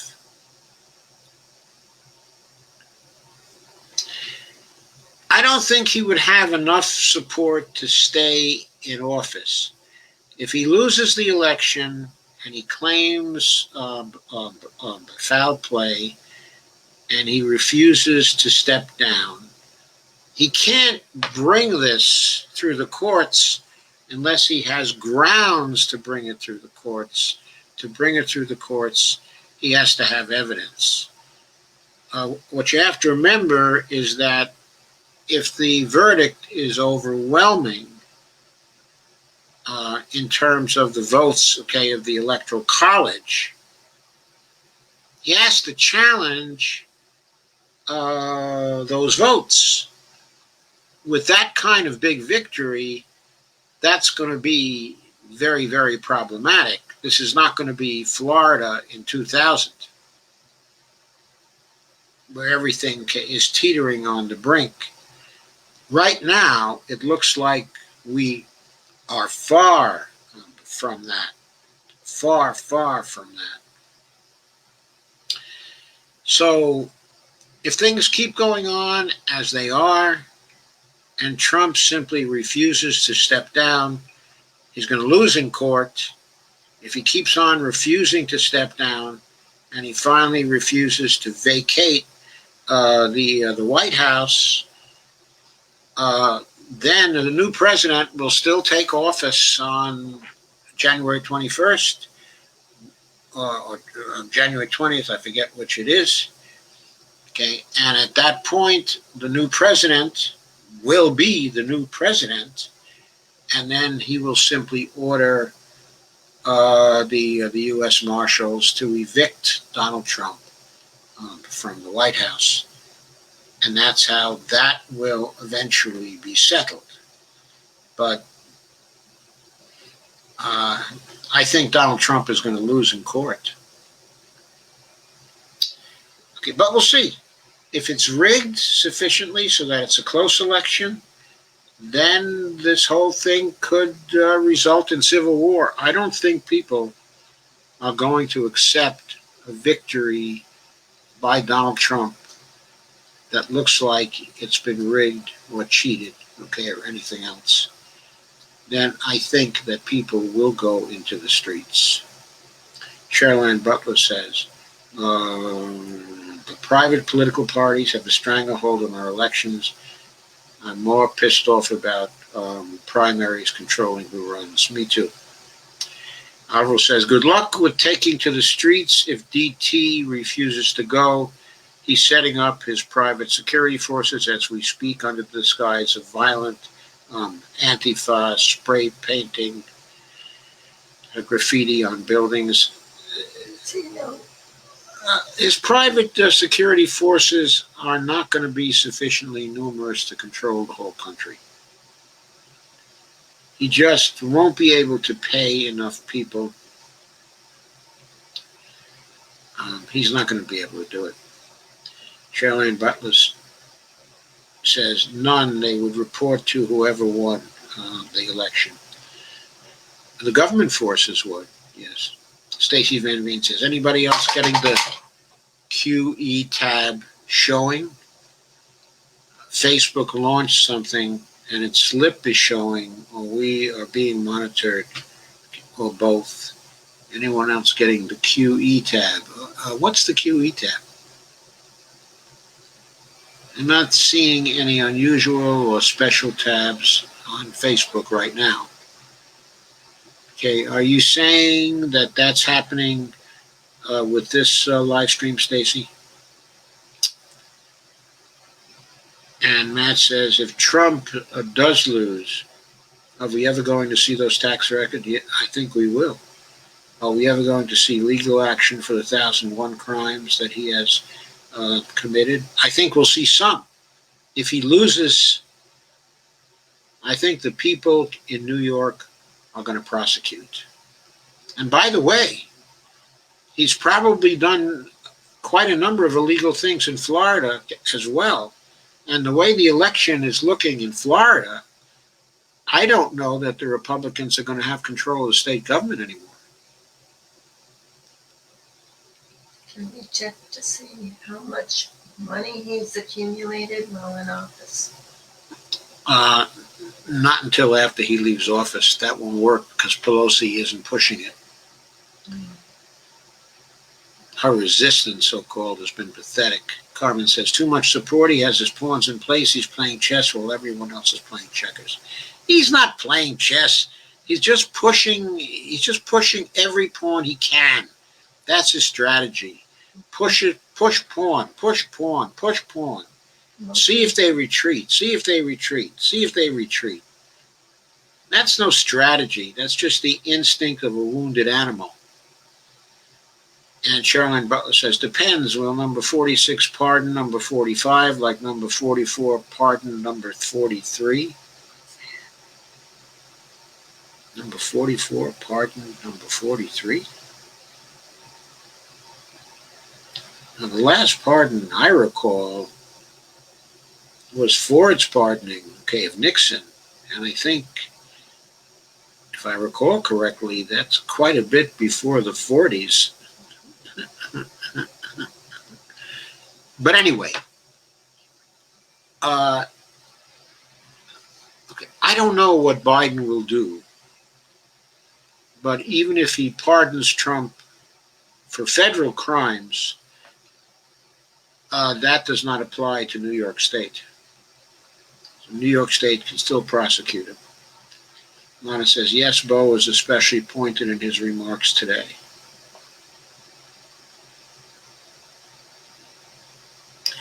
Kay says, New York will see those tax returns if anyone does. You bet. They're going to be able to collect quite a bit of money. If any of it is still there, he may smuggle it all out of the country by then, as well as himself. Cheryl Ann Butler says, hi, Steve. And Cheryl Ann Butler says, Congress could change the dates. Congress could change the dates, but the House is never going to vote for that. She says, hi, Cheryl Ann Butler. I haven't seen you here before. Cheryl Ann Butler says, I wouldn't put it past Dems to cave to Trump. I would.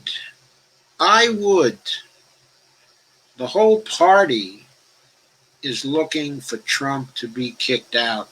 They've set all their store on that. Now, they've been pretty weak for political reasons, but now they have the chance to get rid of him.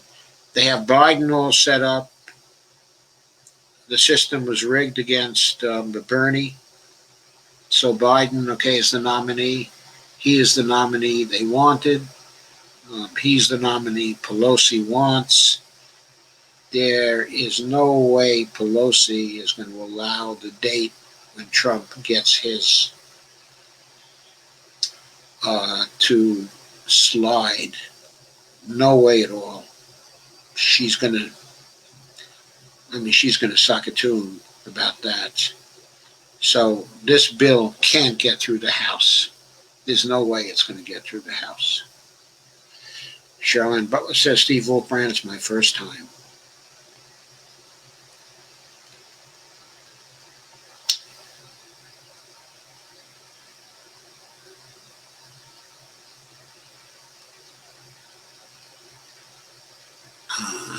Scroll down too fast. I have to go back and find where I left off.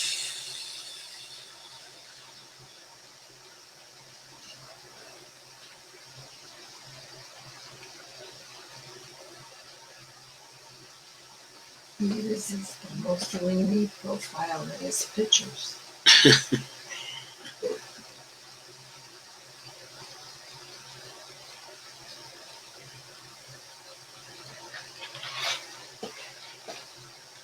That wasn't a Yiddish word. Schadenfreude is a German word.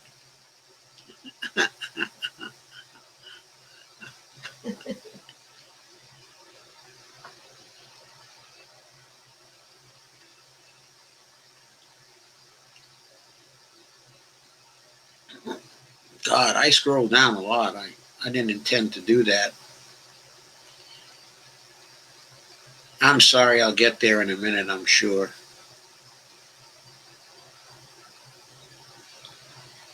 I stopped where Cheryl Ann said it was her first time, and then I scrolled down. Oh, here we are. And then I scrolled down too fast and lost a lot of your comments. So here we go again. If Trump claimed a fraudulent election in the name of Jesus, said he would need to remain in power, I think millions of people would support that, and so too would many in Congress. Yeah, but not enough to keep him in. That's the problem. And Avril says Nancy is part of the problem. She's with them. She's not with Trump. She's with. She is with, in general, neoliberals. That she's due. She is. And Kay says Pay Gossi won't do squat. She needs to go too. I guarantee you. I personally guarantee you that Pay Gossi is not going to pass any bill that so much as delays the election by 1 hour. That is not going to happen. If there's anything certain in politics, it is that. Cheryl Ann Butler says, they could have called for his impeachment already for sending the DHS to gas and bash the protesters. It's a blatant bastardization of the Patriot Act, but they don't. Yes, they could have called for his impeachment already. And Pelosi is spineless for not doing that. I have suggested that already here on numerous occasions. She won't do that. But when it comes to changing the election date, she has to do something positive to change the election date. And if she tried to change the election date, she herself would lose her seat in Congress. I'm telling you, her district in San Francisco would immediately vote her out for caving to Trump. That would be seen as a direct cave to Trump. She could not manipulate that. She could not mask that. And besides, she doesn't want to give him 1 minute more in the White House. Not 1 minute more. She hates the guy. Steve says it's a very cool group and Doc is very intelligent. Keep watching. At the end, he reads every comment and comments on them. That's precisely. Sherilyn says nice. And Avro, who's otherwise known as Carmen Munez, says, what worries me most about the coming fascism is that they're coming straight to the hood. And they're probably coming first, to the hood. Because that's their thing. Go to the hood first. Control it. But I think a lot of people are going to be defending the hood. Sherilyn Butler says, I hate when I get phone calls when I'm trying to watch a live stream. It keeps knocking me out the window. Lana says, poor Howie, he is a good guy. Too bad someone with personality is required. That's how we got Bill Clinton. Yeah, someone with a personality that seems in some way authoritative, who can give some sort of imitation of that, but who doesn't seem to be mean while doing it, except Trump somehow got away with being mean while he was doing it. I think he did it because he was a man and maybe men can be mean. Okay, but I think that if women are running for the office, they cannot seem to be mean. I think that's why Hillary lost. I think that was at bottom of the real reason why she lost. In other words, there was some sexism involved, but it doesn't mean, for example, that someone like a Barbara Lee, or a Karen Bass would not be acceptable to people. I think someone like that would be acceptable. Maybe, but Nina Turner, under the right circumstances, would be acceptable to people because, as feisty as she is, there's nothing mean about her. On the other hand, there's something mean about Kamala Harris. She exudes mean girl. She exudes mean girl. That's the problem. She sent black men out to work in a fire without any experience and $1 a day. Okay, that was Bonnie recalling to us how Harris kept people, especially black men, in prison beyond the time of their prison sentences. She kept them in so that they would be there to fight California forest fires at $1 a day. With no experience. And Bonnie points out they had no experience for the job whatsoever. Their lives were put in danger by mean Kamala Harris. And Steve Gonzo leaves a link to a tweet. Steve says, my boss always calls me. Stephen Wolfbrand says, my boss always calls me when I'm trying to watch something. Sherilyn Butler asks, Jacinda Ardern, question mark. Jacinda is the Prime Minister of New Zealand, and she is the wonderful Prime Minister who took control of the coronavirus there and who is responsible for leading them to, well, what they're claiming is that the virus in their country has been totally eradicated at this point. They haven't had new cases now for some time. They've controlled it. Now, it's not a large country. It's got about 5 million people in it. So it's a fairly small country. But nevertheless, it's 5 million people. And there are only 4 deaths per million. Means they've had only 20 deaths since the start. But I think the most successful place of note is probably Taiwan, that has 24 million people, and they have 0.3 deaths per million. Okay, I don't know who is running the executive branch there in Taiwan, or I would name that person. I should probably find that out. Steve says Howie is a Russia Gator. Yeah, I know he's a Russia Gator. And Cheryl Ann Butler says, need the eye roll emoji for that one. Yeah. Lana says, Steve Wolfbrand, I heard that, but not from Howie himself. I may vote for him anyway. No, I heard that from Howie himself at one point. I mean, he didn't say I'm a Russia Gator, but he expressed concern about interference by the Russians in our election, as happened in 2016. He said something like that. Alvaro says, I wish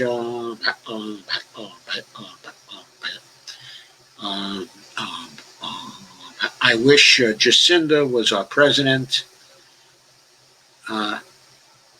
Yeah, that would be really good if Jacinda was our president. Also, Nina Turner would be pretty cool, too. Oh, I loved her. Yeah. Barney says, oh, I love her. Steve says, Doc, Cheryl Ann is a friend of mine, our first time here. Let's give her a warm welcome, everyone. Cheryl Ann, a warm welcome to you. Yay! Yay. And she says, my mind is usually made up by now in an election year, but honestly, I have no clue who the hell I would cast my ballot for. No good choices. Well, we had that in 2016, too. Cheryl Ann says, oh, thanks, Steve. Well, Steve Gonzo says, feed cleared up on its own earlier. That reminds me, I better check the sound to make sure everything is copacetic again. God, I have no idea what causes this to slip. It keeps cycling back to my sound system. I didn't have a problem at all. Oh, this has to do with my sound settings. Oh, In other words, I can have my sound settings on system sound, okay? Or I could have my sound settings on my microphone, okay? I'm constantly shifting it over to my microphone because something is constantly shifting it back to my system speakers. And I don't want to have that because then the system speakers introduce a delay because I'm using the microphone also. So that's what's happening. Susan Eldridge says, Howie said he was open to learning about MMT. Said he was going to read Stephanie Kelton's book, The Deficit Myth. That's good. That was certainly encouraging. But it would be much better if the Green Party would have nominated Stephanie Kelton herself. Steve Wolfbrand says, I may vote for Howie as well, just to get the Green Party over 5%. He says, we'll see. Yes, we'll see. they vote for Bernie. We want to vote for Bernie, Barney says. On behalf of Steve Wolfbrand and everyone on this chat, welcome Cheryl Ann Butler. Cheryl Ann Butler says, I just want at New Zealand to let me in. Cheryl Ann, they'll probably let you in if you want to go visit, but you'll probably have to quarantine for 14 days first. You'll probably have to go take a test as you go in, a quarantine until you have the results. And if you're positive, then you'll probably have to quarantine for 14 days. Carmen says, I think South Korea is doing the best from what I've gathered when it comes to COVID. Well, not in deaths per million. In other words, they're not doing the best. They're not doing as well as Taiwan. I don't think they're doing as well as New Zealand either in terms of deaths per million. South Korea has 51 million people in it, though. One country that may be doing very well, but I'm not sure that we can count on their statistics, is Vietnam. They claim to have had only 6 deaths from COVID in the whole country, and they have now a population of something like 100 million people. They have a huge population in Vietnam now. Crowded.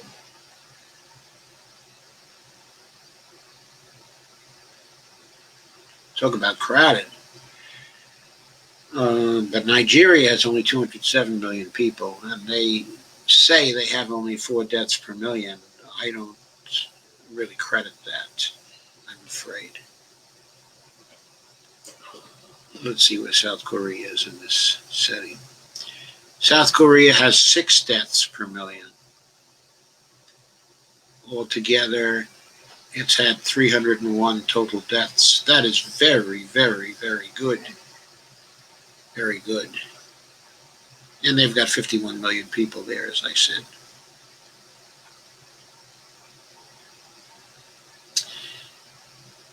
So New Zealand has 5,2,100 people in it.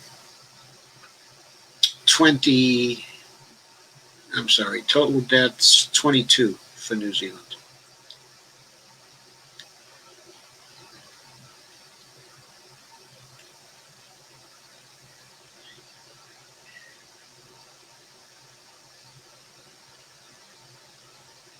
It's taking me too long to find Vietnam, but they claim to be among the lowest in the world in terms of their count of statistics.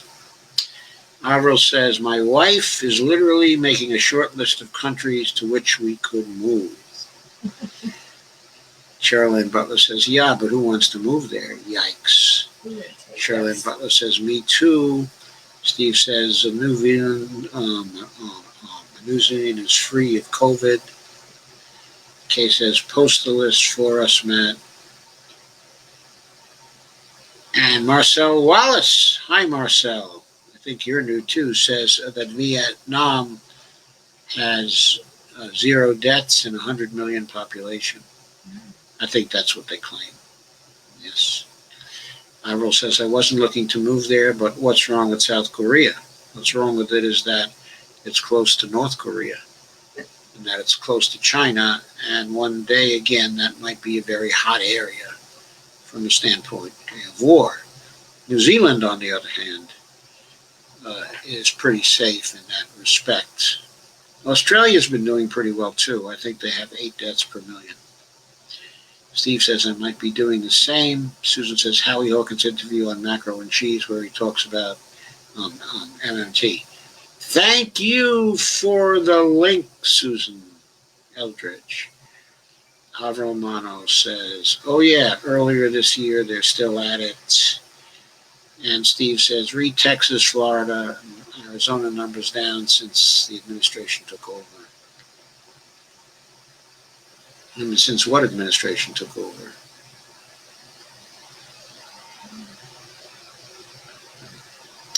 Steve says, I know people that go to New Zealand and get jobs for a while after the crisis. I think they will let you work there.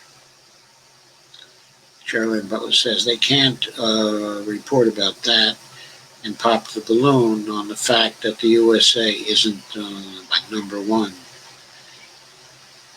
Marcel Wallace, it's not possible for some countries to deal with their non-compliant populations. Yeah, like ours. We can't deal with our non-compliant populations.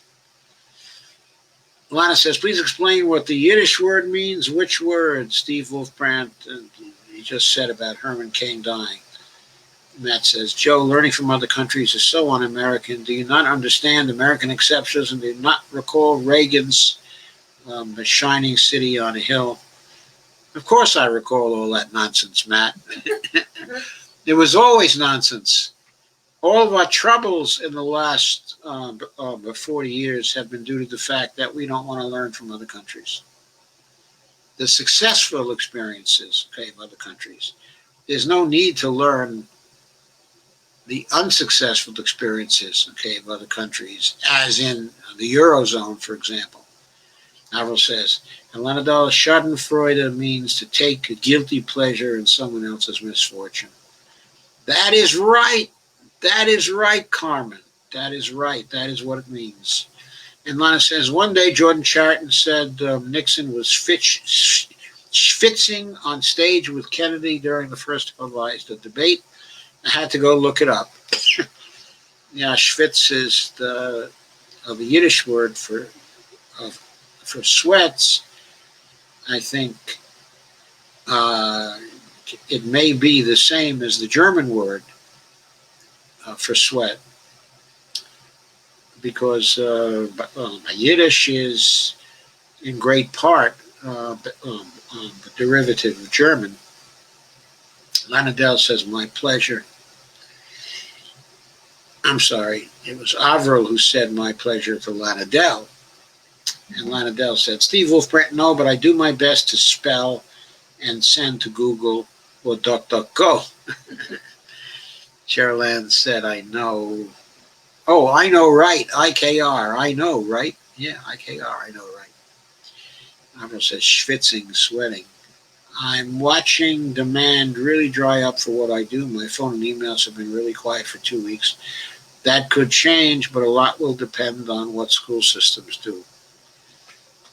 Ivey, Steve says. Cheryl Ann Butler says, my best friend is a meat cutter. They wear PPE. Thankfully, he works for Costco, and they aren't messing around with workers' health. That's why. That's why. Because he's not working for Tyson's. He's working for Costco. Yeah, they're not messing around with workers' health. We see that in Costco stores. Lana says, the meat cutters have a terrible time here in Minnesota. They had to shut down for a bit. Steve says, sorry to hear that. Avril says, makes me wonder if it's animal bloodborne too. Sherilyn Butler says, I don't know, but it's scary. And Steve says, Costco actually treat their employees pretty well. Yeah, they pay them pretty well too. And they have fringe benefits. Avril says, I saw the back of the throat COVID swab testing in a China documentary. Why the hell does America still do the barbaric nasal lobotomy probe? I think they do it because it takes so long to get the results.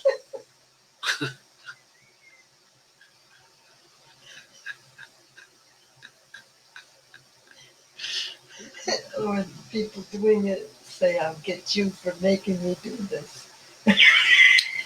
Kay says, closing big chain stores too. And Deborah says, I'm back at home. My other half can hear you and has discovered he likes you. Well, wonderful. So welcome to your other half. Welcome to your other half, Deborah. Caroline Butler says, that is practically all of them. Kay says, the mails are going to be empty soon.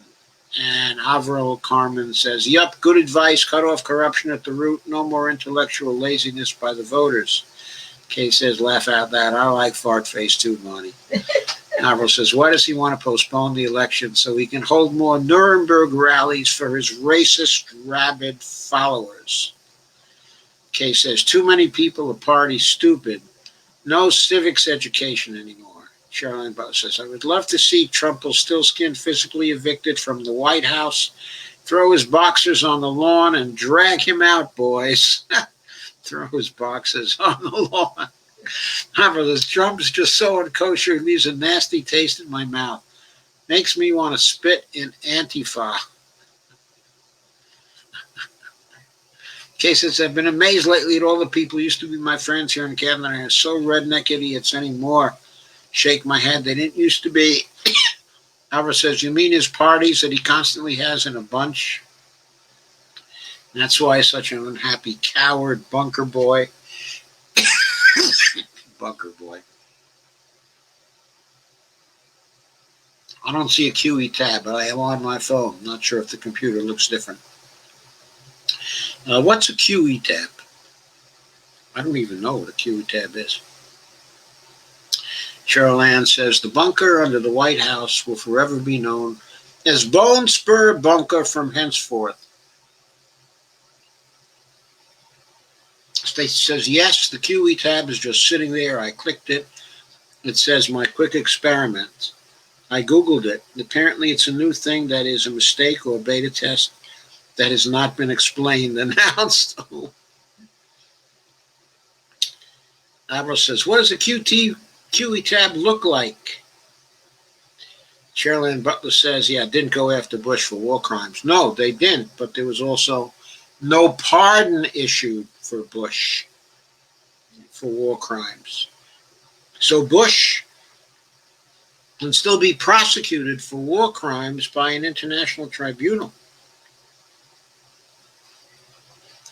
So no pardon, but Obama chose to ignore Bush's war crimes. Yes. Absolutely. Absolutely did. This is quite true. Stacy Van Veen says, I did a snip, but the comments here don't allow for adding pictures.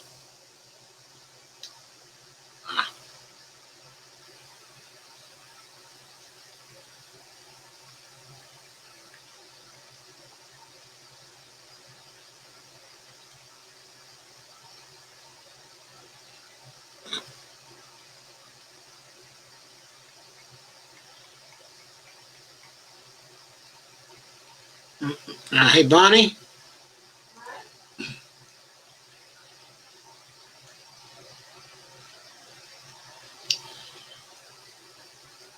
Someone was asking what you cooked tonight.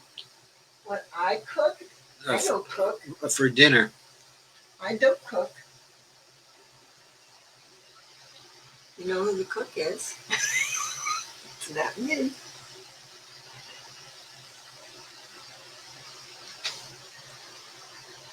So Stacy says, I'll put in your message box.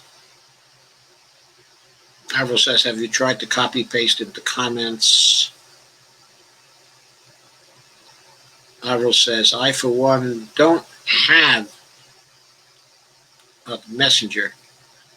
Russ says, I'm turning off the lights. See you Saturday. Great, Russ. See you on Saturday.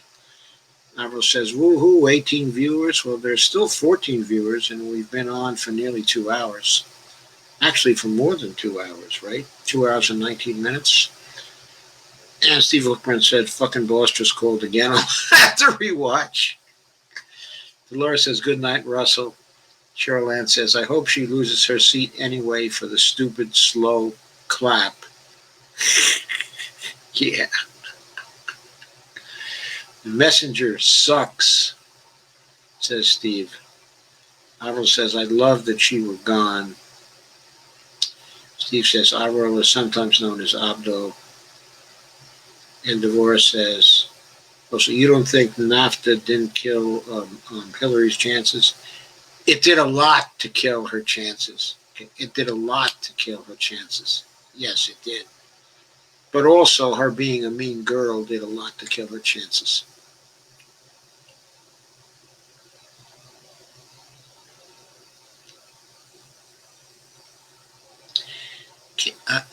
Okay, I guess I don't think that mean girls can get a fair shake yet.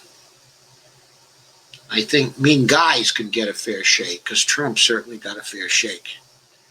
And he was about the meanest that you could imagine. Whereas Bill Clinton and Obama kept their meanness to themselves. Bill Clinton ruined everything that used to be good about the Dem Party. Actually, the ruination started a lot before Bill Clinton. It started okay with Jimmy Carter. I mean, Jimmy Carter is very nice, but when it came to fiscal policy, I mean, he never grew out, okay, of being the governor of a southern state. Okay, that was a bad thing. He was good in many other areas, but in the fiscal area, he was no good. And then a whole raft of people came into the Congress who basically came up during Jimmy Carter's time and a few years afterwards, and who adhered to his view of the world. And they became the scourge of the Dem Party later, like, for example, Bill Bradley. He was terrible when it came to fiscal policy. And Gebhardt, Richard Gebhardt. I mean, man, and what's his name? The majority leader, Tom, from North Dakota or South Dakota. He became a real pill. I think he went to work for the drug companies. Okay, and Lana says, I agree, Kamala's mean. A beautiful face, okay, mean spirit. I wouldn't even say that she has a beautiful face. It doesn't seem to be, to my taste anyway. But I can see where many people would find her to be very attractive.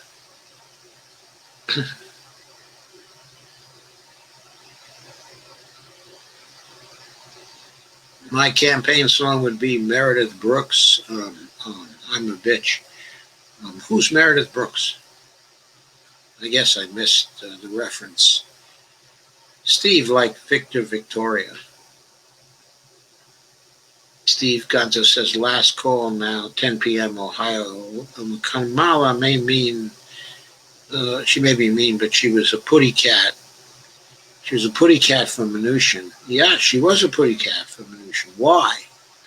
Well, because she recognized another mean spirit. He's certainly mean.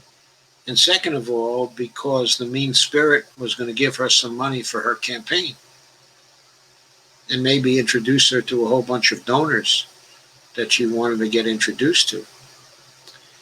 Steve says Avro has multiple personalities. Lana says Bill Clinton, the first new third-way Democrat to go to the White House to help the Democratic Leadership Council, partially funded by the Koch brothers. Michael D. Turning says, hi, Michael D. Turning. He says, Stacey Van Veen, have a picture prepared on your TL, then share and save the FB link to a note. You can then copy and paste the link in the comments. It's a workaround for a platform that doesn't have the picture options. Kay says, because Kamala did not prosecute Mnuchin for his illegal foreclosures in California, we now have him in the Rump administration. That did it for me and Kamala. Yeah. Avro says, now those Kochs are some mean, ruthless Nazi bastards. Lana says, my concern about Howie is more his fear of the Fed debt. Yeah, I think he would probably come around on the Russian Gate thing.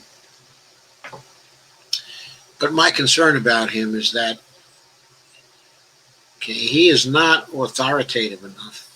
In other words, I don't know if he'd be able to lead as president. Charlene says, I voted for Jill in 2016.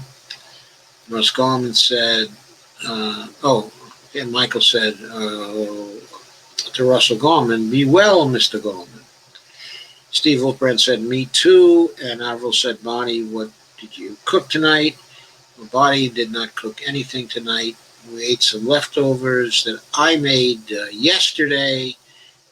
And the leftovers were my version of chicken marsala served over pasta. Michael D. Turning is kind enough to post a link. Steve Wolfbrand says, Russell should apply for some PPP money. Michael says like this. Michael says, Avril Mono won't work. See comment. And Steve says, Bonnie should be on the show like Steph does on Jimmy Dore's show. Steph Zamorano. Yeah. Also Steph Dorr, right? And Stacy says, Vietnam has a very young population. Yeah, that could be a lot of it. Could be a lot of it. They do have a very young population.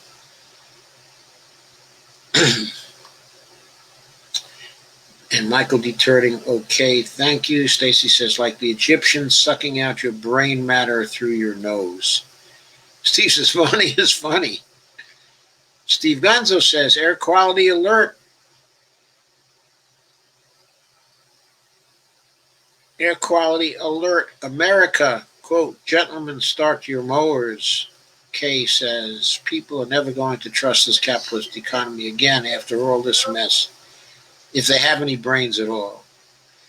Evelina says, hi, late today, but better than never. Where you been? Where you been? Steve says, and Kay says, hi, Evelina. And Avril says, what does Avril say?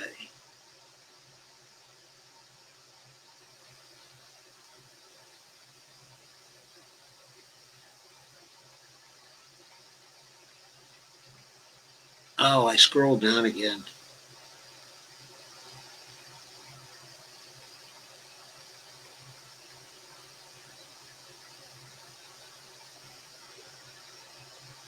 Kay says, hi, Evelina. And Avril says, that was supposed to be Trump's panties. Sherilyn Butler says, I would love to see Bush charged. Yes, I would have loved to have seen Bush charged as well. I would still love to see him charged. Steve says, we know. Evelina says, hi, Kate. Hi, Kay and Steve and all. Evelina says, that was supposed to say panties, not parties. Autocorrect got me good. Bonnie says, quote, fuck that cooking shit, unquote. No, Bonnie never said that. Kay says, laugh out loud. Evelina, my old daddy used to call me Katie. A cute little bug. Katie did. Carmen said, oh, I forgot. Dr. Joe does the cooking and stirring, I'm sure. Sherilyn Butler says, I made sausage, black bean, and okra chili for dinner. That sounds pretty good, except I can't eat sausage on my diet. I deal with an anti-cancer diet called the Budwig Protocol. No sausage on Budwig. Avril says, Evelina says to Avril, autocorrect gets people in trouble sometimes. I wonder if it's not on purpose, laugh out loud. And Steve says, duck off, laugh out loud. Avril says, love anything with okra. Evelina says, oh, but I like Kay just fine. Steve says, the only way I've been able to copy-paste to pick the comments is make a comment, then edit and paste to pick. Sherilyn Butler says, but ducking. Evelina says, but Evelina grins. Stacy says, delay. Steve says, sounds kinky. Sherilyn says, it was good, even if my cornbread was too crumbly this time around. I just threw it in the chili. But Sherilyn Butler says, she wrote the song, I'm a Bitch. Oh, thank you, Sherilyn. And Avril says, I was about to fry okra tonight. Sherilyn says, I love okra. Avril says, Sherilyn Butler's saying, we're a rare breed. What is okra? I kind of like okra, too. It's a veggie. And Sherilyn says, just the yummiest veggie of all time. I like rice cauliflower and also broccoli slaw. Lately, I've been taking a shine to broccoli slaw. But that's a combination of a number of different vegetables. And Carmen says, cornbread and chili works every time. Kay says, the veggie favorite of the South. Corn has all kinds of additives in it, though.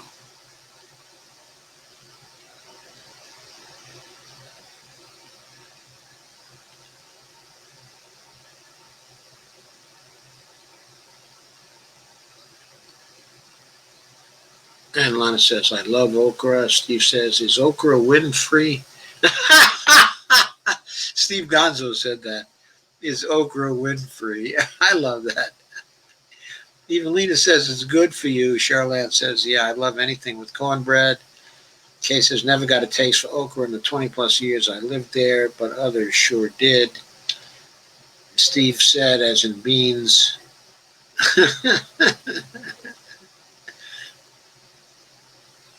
Lana says, Evelina's late. Better pay the late fee. Evelina says, I prefer asparagus. I love asparagus too. We love asparagus. Yeah, we both do. Steve says, pregnancy test required. And Lana says, yes, Steve. Evelina says, did I spell that right? My autocorrect is in another language. You probably spelled it right in Spanish. Avril says, the song by Marvin Gaye, What's Going On, keeps playing in my mind. Grandmother always played it. It's pertaining to these times. Kay says, no, but I knew what you meant, laugh out loud. Steve Wolfbrand says, love that song. Elena says, asparagus.